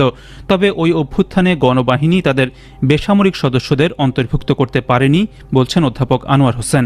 তিনি বলছেন, জাসদ যে উদ্দেশ্য নিয়ে বিদ্রোহে অংশ নিয়েছিল সেটি ব্যর্থ হবার এটিও একটি কারণ। এটা পুরোপুরি কিন্তু সৈনিকরা অংশগ্রহণ করেছে এবং সৈনিকদের যে দায়িত্ব ছিল তার মধ্যে একটা হচ্ছে জিয়াউর রহমানকে মুক্ত করা, এবং সেখানে তারা মুক্ত করেছে এবং মুক্ত করে 2 ফিল্ড আর্টিলারিতে নিয়ে আসে। তো এইভাবেই হয়েছে, যেমন একটা অংশের দায়িত্ব ছিল ঢাকা কারাগার খুলে দেওয়া এবং সেখানে রাজবন্দীদের মুক্ত করা, তারা সেই কাজটি করেছে। কিন্তু এরপরে যে কাজটি ছিল, কথা ছিল যে জিয়াউর রহমানকে কিন্তু এই সৈন্যরা তারা ক্যান্টনমেন্ট থেকে নিয়ে আসবে, যেখান থেকে নির্দেশগুলো দেওয়া হচ্ছে আমাদের এলিফ্যান্ট রোডে ইউসুফ ভাইয়ের বাসা থেকে, যেখানে কর্নেল তাহের অবস্থান করছেন এবং সেখানে হাসানুল হক সহ জাসদের অন্যান্য নেতৃবৃন্দ অপেক্ষা করছেন। সেখানে নিয়ে আসার কথা ছিল।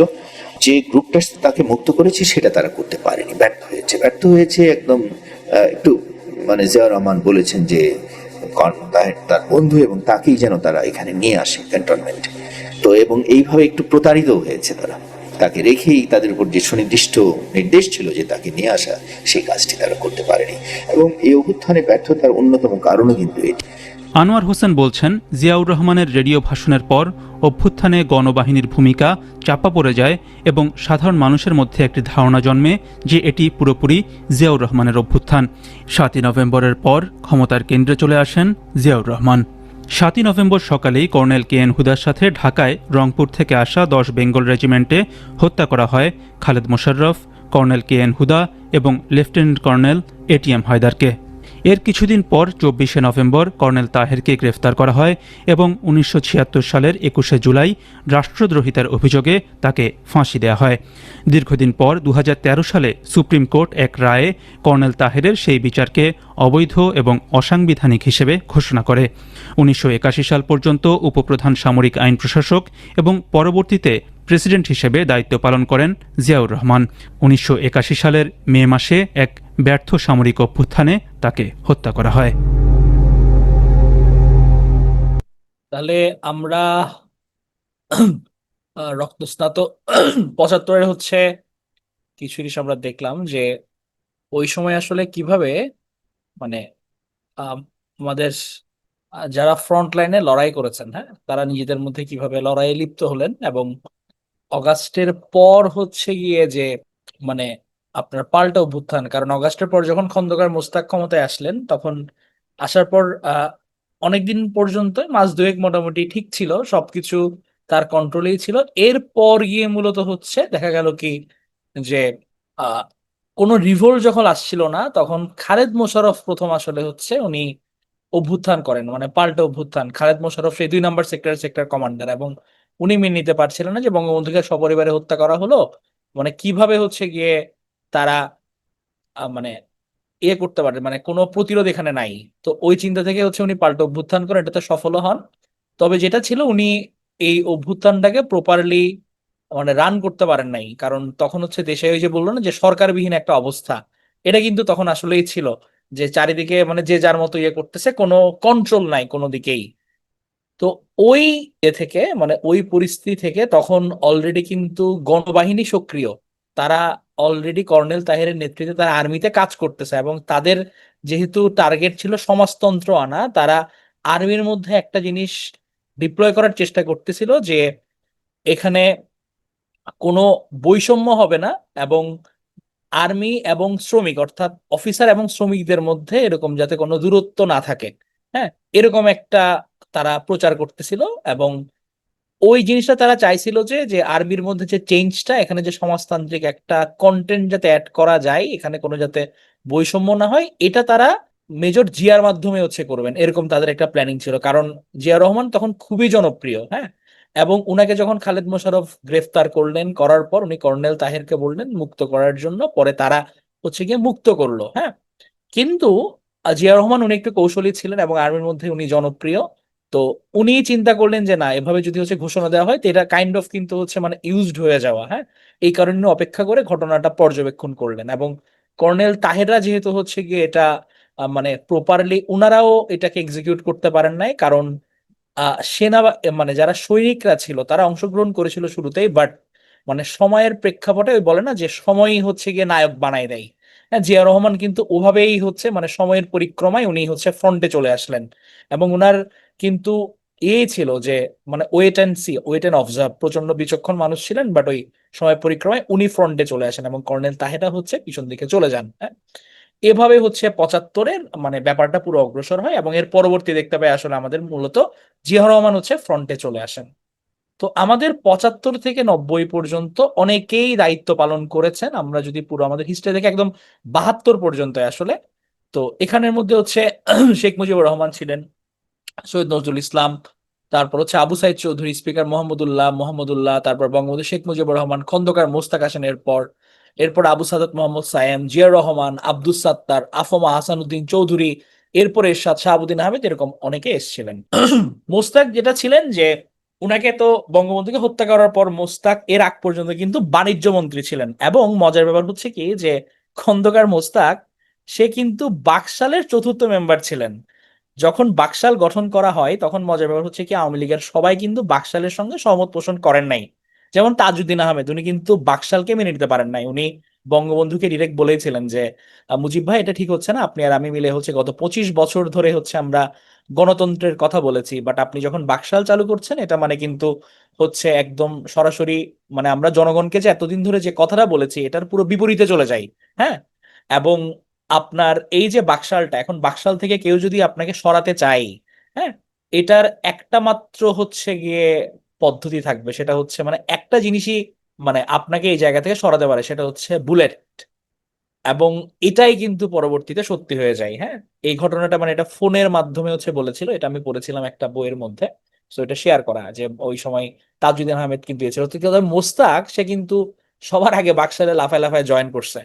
তো যাই হোক, এই মোস্তাক হচ্ছে পরবর্তী রাষ্ট্রপতি হিসেবে শপথ নেন, এবং কে এম শফিউল্লাহকে পররাষ্ট্র মন্ত্রণালয়ে ন্যস্ত করেন, সেনাপ্রধান থেকে সরাই। এবং উনি প্রথম যেটা করলেন যে পত্রিকাগুলো যেহেতু বন্ধ ছিল, অনেকগুলো পত্রিকা, সেগুলো একসাথে উনি খোলা শুরু করলেন, হ্যাঁ।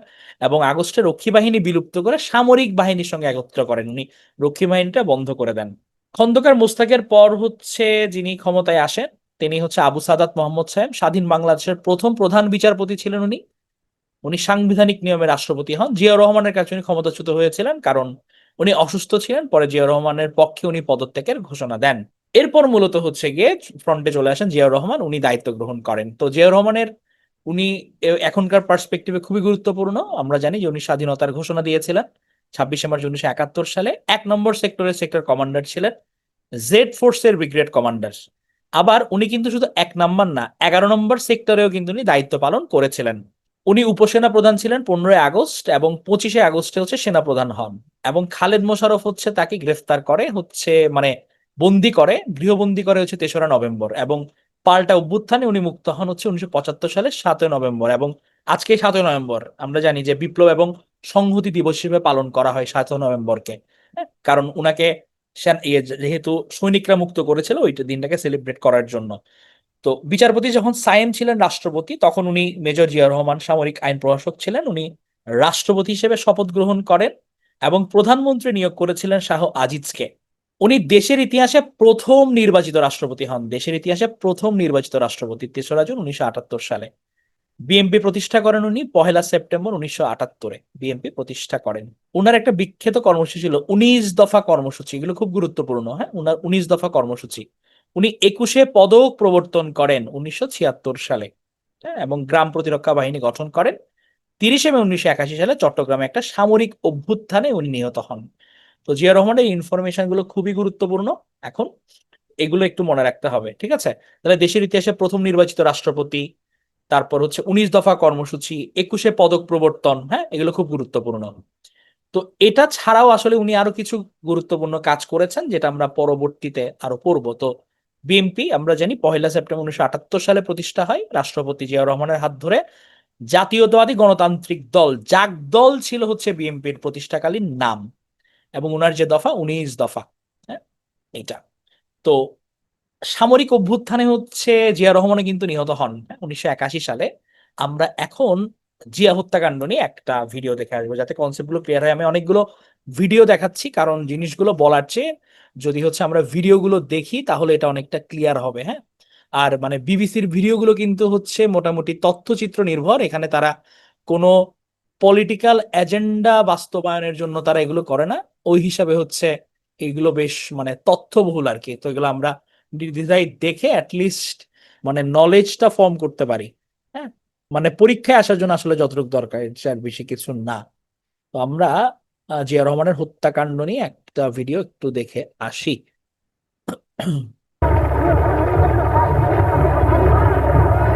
জিয়াউর রহমান বাংলাদেশের স্বাধীনতা যুদ্ধের সেক্টর কমান্ডারদের একজন ছিলেন।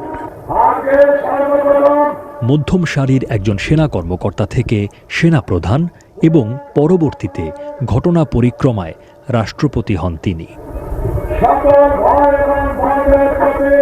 তার প্রতিষ্ঠিত বিএনপি বর্তমানে বাংলাদেশের অন্যতম বড় রাজনৈতিক দল। জিয়াউর রহমানের সময়কালে দেশটিতে রাজনীতি, অর্থনীতি এবং কূটনীতিতে মৌলিক বাঁক বদল ঘটেছে। এসব ঘটনা অনেকের দৃষ্টিতে ইতিবাচক, আবার অনেকের দৃষ্টিতে নেতিবাচক। রাষ্ট্রপতি হওয়ার বছর চারেকের মাথায় বিদ্রোহী সামরিক কর্মকর্তাদের হাতে নিহত হন তিনি। 1981 সালের 30 মের সেই হত্যাকাণ্ড নিয়ে অমীমাংসিত প্রশ্ন রয়েছে অনেক। সেসব প্রশ্নের অন্যতম, এই হত্যাকাণ্ডের উদ্দেশ্য কি? রাজধানীর বাইরে চট্টগ্রামে রাষ্ট্রপতিকে হত্যা করে ঘটনার সাথে সরাসরি জড়িতরা আসলে কি পরিবর্তন ঘটাতে চেয়েছিলেন? হত্যাকাণ্ডের পর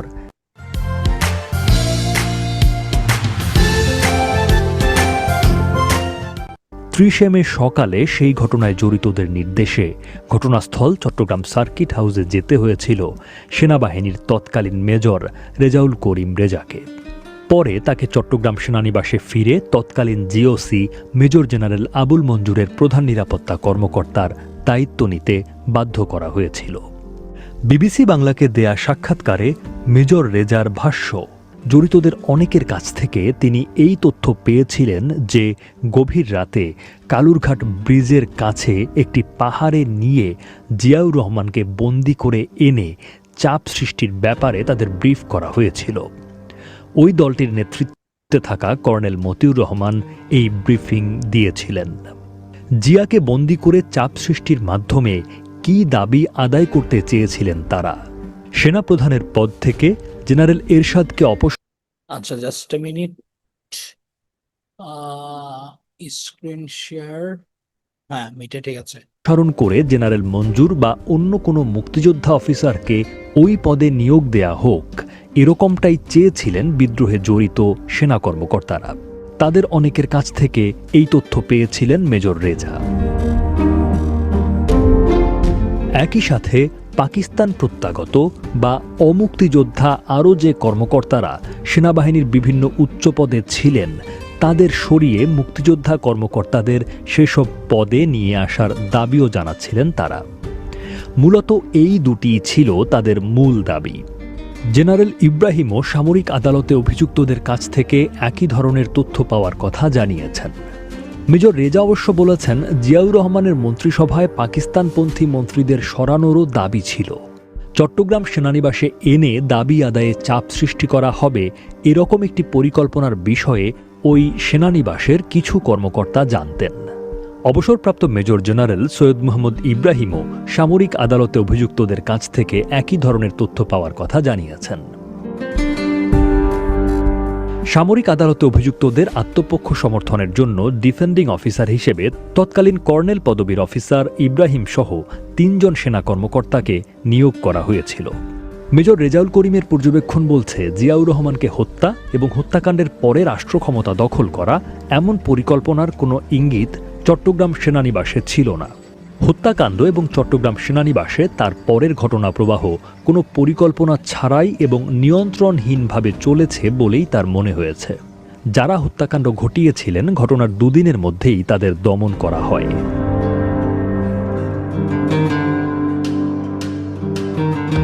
মেজর রেজার অভিমত, জিয়াউর রহমান অমুক্তিযোদ্ধা এবং পাকিস্তান ফেরত সেনা কর্মকর্তাদের বেশি সুযোগ সুবিধা বা পদোন্নতি দিয়েছেন এবং পাকিস্তান থেকে ফেরত আসা জেনারেল হুসাইন মুহাম্মদ এরশাদকে সেনাপ্রধান করেছিলেন। এ কারণে জেনারেল মঞ্জুর এবং কর্নেল মতিউর রহমান সহ মুক্তিযোদ্ধা সেনা কর্মকর্তাদের মধ্যে ক্ষোভ তৈরি হয়েছিল। এই ক্ষোভের বিষয়টা হত্যাকাণ্ডে জড়িতরা পরবর্তী ঘটনাবলিতে প্রকাশ করেছিলেন বলে রেজা উল্লেখ করেন। জিয়াউর রহমান হত্যাকাণ্ড এবং ঘটনার ব্যাপারে সামরিক আদালতে বিচার নিয়ে গবেষণা করেছেন আনোয়ার কবির। বিবিসি বাংলাকে তিনি জানান, সেনাবাহিনীতে পাকিস্তান প্রত্যাগত এবং মুক্তিযোদ্ধা কর্মকর্তাদের মধ্যে দ্বন্দ্ব ও ক্ষোভের বিষয়টি হত্যাকাণ্ডের ক্ষেত্রে বড় কারণ ছিল এমন তথ্য তিনি তার গবেষণায় পেয়েছেন।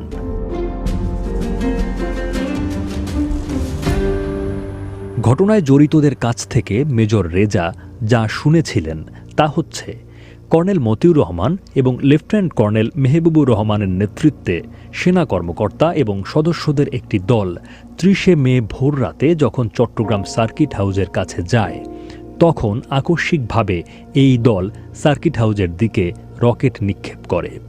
এরপর নিরাপত্তায় নিয়োজিতদের সাথে গোলাগুলি শুরু হয়, কিন্তু আক্রমণকারী সেনা সদস্যরা সার্কিট হাউজের দোতলায় চলে যান এবং এক পর্যায়ে জিয়াউর রহমান তার কক্ষ থেকে বেরিয়ে আসেন। সেই মুহূর্তেই কর্নেল মতিউর রহমান খুব কাছ থেকে স্বয়ংক্রিয় অস্ত্র দিয়ে জিয়াউর রহমানকে ব্রাশ ফায়ার করে হত্যা করেন। হত্যাকাণ্ড নিয়ে সেনাবাহিনীর সাবেক কয়েকজন সেনা কর্মকর্তার লেখা বইয়েও এ ধরনের তথ্য পাওয়া যায়। মেজর রেজা জানিয়েছেন, হত্যাকাণ্ডের পর 30শে মে সকালে তাকে বাসা থেকে ডেকে নিয়ে সার্কিট হাউজে যে পাঠানো হয়েছিল তখন সেখানে গিয়ে 2 তলায় সিঁড়ির কাছে বারান্দায় জিয়াউর রহমানের মৃতদেহ দেখেছিলেন। এছাড়াও 2 জন সেনা কর্মকর্তার মৃতদেহ সেখানে পড়ে থাকতে দেখেন। কর্নেল মতিউর সে সময় সেনাবাহিনীর চট্টগ্রাম ডিভিশনাল হেডকোয়ার্টার্সের সিনিয়র অফিসার ছিলেন, আর লেফটেন্যান্ট কর্নেল মেহবুবুর রহমান ছিলেন চট্টগ্রামে 21 ইস্ট বেঙ্গল রেজিমেন্টের তৎকালীন কমান্ডিং অফিসার। যদিও এ ঘটনায় মূলত জেনারেল হুসাইন মুহাম্মদ এরশাদকে কেন্দ্র করে ক্ষোভ এবং মুক্তিযোদ্ধা ও পাকিস্তান প্রত্যাগতদের নিয়ে দ্বন্দ্বের বিষয়টি সামনে এসেছে, কিন্তু ঘটনার পেছনে জেনারেল এরশাদের কোনো ভূমিকা ছিল কিনা এই প্রশ্নও অনেকে তুলেছেন। এরশাদের সাথে চট্টগ্রাম সেনানিবাসে অন্য কারো সম্পর্ক ছিল কিনা এবং মুক্তিযোদ্ধা অমুক্তিযোদ্ধা দ্বন্দ্বের সুযোগ সেখানে নেওয়া হয়েছে কিনা এই সন্দেহ রয়েছে মেজর রেজার। তিনি বলেছেন, জিয়াউর রহমানকে হত্যার কয়েকদিন আগে কর্নেল মতিউর রহমান ঢাকা সেনানিবাসে গিয়ে জেনারেল এরশাদের সাথে কথা বলেছিলেন। হত্যাকাণ্ডের ঘটনার অনেক পরে তিনি কথা শুনেছিলেন। বিবিসি বাংলাকে দেয়া সাক্ষাৎকারে জেনারেল ইব্রাহিম জানাচ্ছেন, কর্নেল মতিউর রহমান এবং মেহবুবুর রহমানের সাথে জেনারেল এরশাদের হত্যাকাণ্ডের অনেক আগে থেকে সম্পর্ক ছিল এমন তথ্য তিনি পেয়েছিলেন। জেনারেল এরশাদ জীবিত থাকা অবস্থায় জেনারেল মঞ্জুর হত্যা মামলার শুনানিতে এ ধরনের অভিযোগ এসেছিল, কিন্তু এরশাদের পক্ষ থেকে অভিযোগ অস্বীকার করা হয়েছিল বলে তার আইনজীবীরা জানিয়েছেন।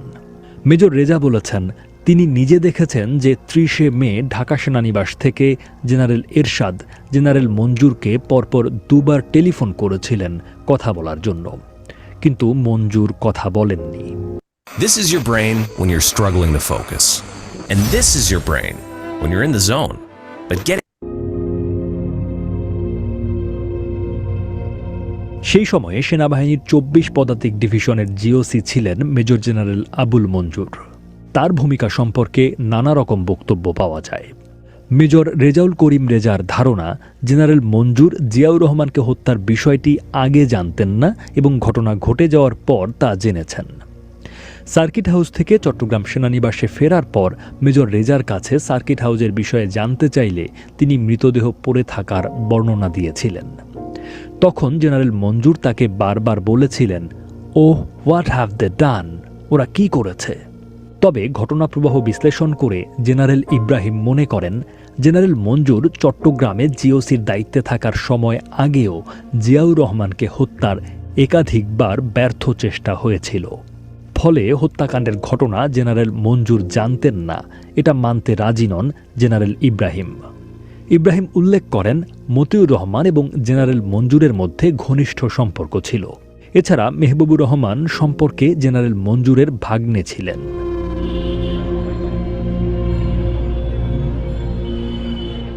দলটির নেতারা মনে করেন, জিয়াউর রহমানকে হত্যার পেছনে বড় পরিকল্পনা ছিল। রাষ্ট্র ক্ষমতা দখল করাই এর চূড়ান্ত লক্ষ্য ছিল বলে তাদের বিশ্বাস। তারা অনেক সময় এর পেছনে রাজনৈতিক এবং বিদেশি ষড়যন্ত্র থাকার অভিযোগও করে থাকেন। জিয়াউর রহমানকে হত্যার পর তখনকার ভাইস প্রেসিডেন্ট, অবসরপ্রাপ্ত বিচারপতি আব্দুস সাত্তার অস্থায়ী রাষ্ট্রপতি এবং পরে নির্বাচনের মাধ্যমে রাষ্ট্রপতি হয়েছিলেন। To disturb the democratic process in the country. কিন্তু 10 মাস পর রাষ্ট্রপতি বিচারপতি সাত্তারকে হটিয়ে জেনারেল এরশাদ ক্ষমতা দখল করেছিলেন। এই পটভূমিকে বিএনপি নেতারা তাদের বক্তব্যে যুক্তি হিসেবে তুলে ধরেন। কর্নেল অলি আহমেদ রাষ্ট্রপতি জিয়াউর রহমানের সামরিক সচিব ছিলেন। তিনি বলেন, সে সময় সংবাদ মাধ্যমে খবর প্রকাশ হয়েছিল যে চট্টগ্রাম সেনানিবাসের নিয়ন্ত্রণ হারিয়ে সেখান থেকে পালিয়ে গিয়ে কর্নেল মতিউর রহমান এবং লেফটেন্যান্ট কর্নেল মেহবুবুর রহমান নিহত হয়েছিলেন। এছাড়া 31শে মে জেনারেল মঞ্জুর চট্টগ্রাম সেনানিবাস থেকে পালিয়ে যাওয়ার পর একটি চা বাগান এলাকা থেকে তাকে আটক করা হয়েছিল, কিন্তু আটকের পর তাকেও হত্যা করা হয়। এই ঘটনাগুলো তুলে ধরে বিবিসি বাংলাকে অলি আহমেদ বলেন, ঘটনার পরিকল্পনাকারী বা পেছনের কারো বিষয় যাতে প্রকাশ না পায় সেজন্য হত্যাকাণ্ডে সরাসরি জড়িতদের হত্যা করা হয়েছিল বলে তিনি মনে করেন। অলি আহমেদ বলেন, এসব ঘটনা এবং জেনারেল এরশাদের ক্ষমতা দখলের পটভূমি বিশ্লেষণ করলে জিয়া হত্যার পূর্ব পরিকল্পনার প্রমাণ মেলে। জিয়াউর রহমানকে হত্যার ঘটনার বিচার না হওয়ায় এর উদ্দেশ্য নিয়ে নানা প্রশ্ন রয়েছে বলে বিশ্লেষকরা মনে করেন। জেনারেল সৈয়দ মোহাম্মদ ইব্রাহিম জানিয়েছেন, সামরিক আদালতে শুধু বিদ্রোহের বিচার হয়েছিল। সেই বিচারে 13 জন সেনা কর্মকর্তাকে ফাঁসি দেয়া হয়েছিল, তাদের মধ্যে 12 জনই মুক্তিযোদ্ধা ছিলেন। তবে জিয়াউর রহমানের পরিবার বা বিএনপির পক্ষ থেকে কখনো হত্যাকাণ্ডের ব্যাপারে বিচারের উদ্যোগ নেওয়া হয়নি বা মামলা করা হয়নি। এই ইস্যুতে বিএনপি নেতাদের বিভিন্ন সময় প্রশ্নের মুখোমুখি হতে হয়েছে। অবসরপ্রাপ্ত কর্নেল অলি আহমেদ এই বিচার না করার বিষয়কে দুঃখজনক বলে মনে করেন।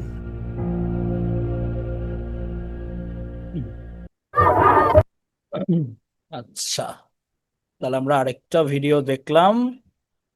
আজকের মতো হচ্ছে ভিডিও মোটামুটি শেষ। জানি হচ্ছে অনেকের কাছে বলছেন যে ভাই কঠিন লাগছে, কি বলছেন কিছু বুঝছি না। এগুলো অ্যাডেড ইনফরমেশন, যাতে ঘটনার সিকোয়েন্সটা কিছুটা হইলে ধরা যায়। হ্যাঁ, এই কারণে হচ্ছে এগুলো একটু শোনানো আর কি। হ্যাঁ, রেকর্ড গুলা। আর পড়ার ক্ষেত্রে হচ্ছে আমাদের এখানে যা আছে টেক্সট মানে পিডিএফ এর মধ্যে এগুলো পড়লেই হবে। হ্যাঁ, আর অতিরিক্ত কিছু করতে হবে না, যা জিনিসগুলো জানার জন্য।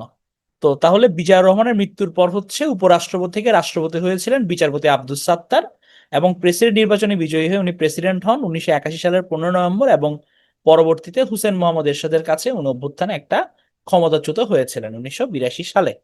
এখন আমি কমেন্ট বক্স অন করি, অনেকক্ষণই বাক স্বাধীনতা অফ করে রাখছি, আপনাদের একটু কথা বলার সুযোগ দিই।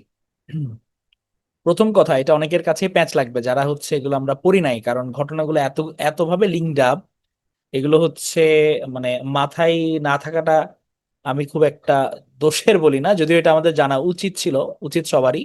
বাট এখন যেহেতু মানে পরীক্ষা আর জন্য, শুধু মানে পরীক্ষা না, নলেজের জন্য কিছু জানা, এই কারণে হচ্ছে বলা। এবং ক্লাসের মধ্যে যে ইনফরমেশন গুলো হচ্ছে আমি স্লাইডে দিছি, মূলত এখান থেকে পরীক্ষা আসবে, মানে পড়া আর কি। আল্লাদিশন অফ বাক্সেল উই বিস using our narrative. Ahmadullah Siddiqui, তোমার ইতিহাস কখনো নিরপেক্ষ না, ঠিক আছে? ইতিহাস এক একজন এক একভাবে লেখে, এক একজনের কাছে এক একভাবে ধরা দেয়, ঠিক আছে? সো তুমি যখন ইতিহাস পড়বে অথবা তুমি যখন ক্যাডার হবে, তখন তোমার কাছে ভিউটা তোমার ওপেন রাখতে হবে। হ্যাঁ, এখন ধরো আমরা এখানে কারো ন্যারেটিভ চেঞ্জের জন্য আসি নাই, কিছু আসি নাই, আমাদের কাছে যেগুলো সবচেয়ে অথেন্টিক মনে হচ্ছে, যেগুলো একটু লেস বায়াসড, ওগুলো হচ্ছে আমরা এখানে দিচ্ছি, ঠিক আছে? এর চেয়ে আর আমাদের কোনো কিছুই করার নাই, কারণ অন্যান্য অনেক ভিডিও আছে এর চেয়ে অনেকখানি বায়াসড, আইদার ডানপন্থী বায়াসড, আইদার বামপন্থী biased, either Awami biased, either হচ্ছে তোমার বিএনপি বায়াস, ঠিক আছে? একদম কমন যেগুলো লেস বায়াসড, এই জিনিসগুলো তুলে ধরা। যেমন আমরা মহিউদ্দিন আহমেদের বইয়ের কথা বলি, এটা একটু কম বায়াসড।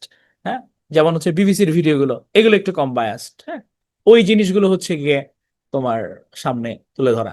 না, এখানে হচ্ছে এগুলো মুখস্থ কিছু করতে হবে না, এটা দেখবা শুধুমাত্র ইনফরমেশন যেগুলো স্লাইডে আছে, এর বাইরে আর কিছুই লাগবে না। হ্যাঁ, এটা জাস্ট হচ্ছে গিয়ে একটা আইডিয়া দেওয়ার জন্য হচ্ছে এগুলো দেখাইছি। পরবর্তীতে হচ্ছে তোমার যখন পিডিএফ শেয়ার করা হবে, তখন এগুলোতে লিঙ্কগুলো দেওয়া আছে, যারা দেখতে চাও ওগুলো হচ্ছে পরে দেখে নিও। হ্যাঁ, এখন হচ্ছে প্রশ্ন করি আমি কিছু যেগুলো আসার মতো। বাকশালের ভিডিও, আচ্ছা তোমরা তাহলে ভিডিও ফুল অন, তুমি ভালো করে শুনো নাই। বাকশালের মধ্যে এখানে বিভিন্ন মানুষের কথাবার্তা বলেছে। বদরুদ্দিন উমরের কথা শুনছো? বদরুদ্দিন উমর কিন্তু সবচেয়ে বড় সমালোচক ছিল আওয়ামী লীগের। হ্যাঁ, বদরুদ্দিন উমরের কথা কিন্তু এখানে আসছে। ওকে, তাহলে প্রশ্ন হচ্ছে গিয়ে প্রথম যে তোমার 1974-এ, হ্যাঁ, আমাদের যে 4টা নিউজ পেপার নিষিদ্ধ করা হয়েছিল, ওগুলোর নাম কি মনে আছে কারো? ইত্তেফাক, হ্যাঁ, বাংলাদেশ অবজারভার ছিল, তাহলে ইত্তেফাক, বাংলাদেশ টাইম, বাংলা, আর হচ্ছে বাংলাদেশ অবজারভার, এই 4টা। বাকশালের হচ্ছে চেয়ারম্যান ছিল শেখ মুজিবুর রহমান, আর সম্পাদক কে ছিলেন? সম্পাদক ছিল হচ্ছে এম মনসুর আলী। গুড। আর এই যে বাকশাল কায়েম হয়েছে, এটা সংবিধানের কততম সংশোধনীর মাধ্যমে? 4র্থ সংশোধনীর মাধ্যমে। গুড। বাংলাদেশের ইতিহাসে প্রথম নির্বাচিত রাষ্ট্রপতি কে ছিলেন? প্রথম নির্বাচিত রাষ্ট্রপতি কে ছিলেন? জিয়াউর রহমান। জিয়াউর রহমান হচ্ছে গিয়ে কত দফা কর্মসূচি ঘোষণা করেছিলেন? কত দফা? 19 দফা। উনি 21-এ পদক প্রবর্তন করেন কত সালে? 1976 সালে। ওকে, তাহলে এবার একটু সামনের দিকে আগাই, কমেন্ট বক্স অন থাকুক, আমি হচ্ছে তোমাদের আর বেশিক্ষণ নাই। আচ্ছা, সেনা শাসন আমল, আমাদের বাংলাদেশে 2বার হচ্ছে সামরিক আইন জারি হয়েছে। হ্যাঁ, একটা হচ্ছে খন্দকার মোস্তাক আহমেদ যখন বসছে, এরপর উনি সামরিক শাসন জারি করছেন। আর হচ্ছে গিয়ে পরে যখন আসছে এরশাদ, তখন জারি করছেন। তো আর দেশে জরুরি অবস্থা জারির কথা যদি বলে, তাহলে এটা হয়েছে 5বার। তাহলে সামরিক আইন জারি হয়েছে 2বার, আর জরুরি অবস্থা জারি হয়েছে 5বার। তাহলে 24 August Khondaker Mostaq general K M শফিউল্লাহকে সরিয়ে জেনারেল জিয়াউর রহমানকে হচ্ছে সেনাবাহিনীর চিফ অফ স্টাফ নিযুক্ত করেন।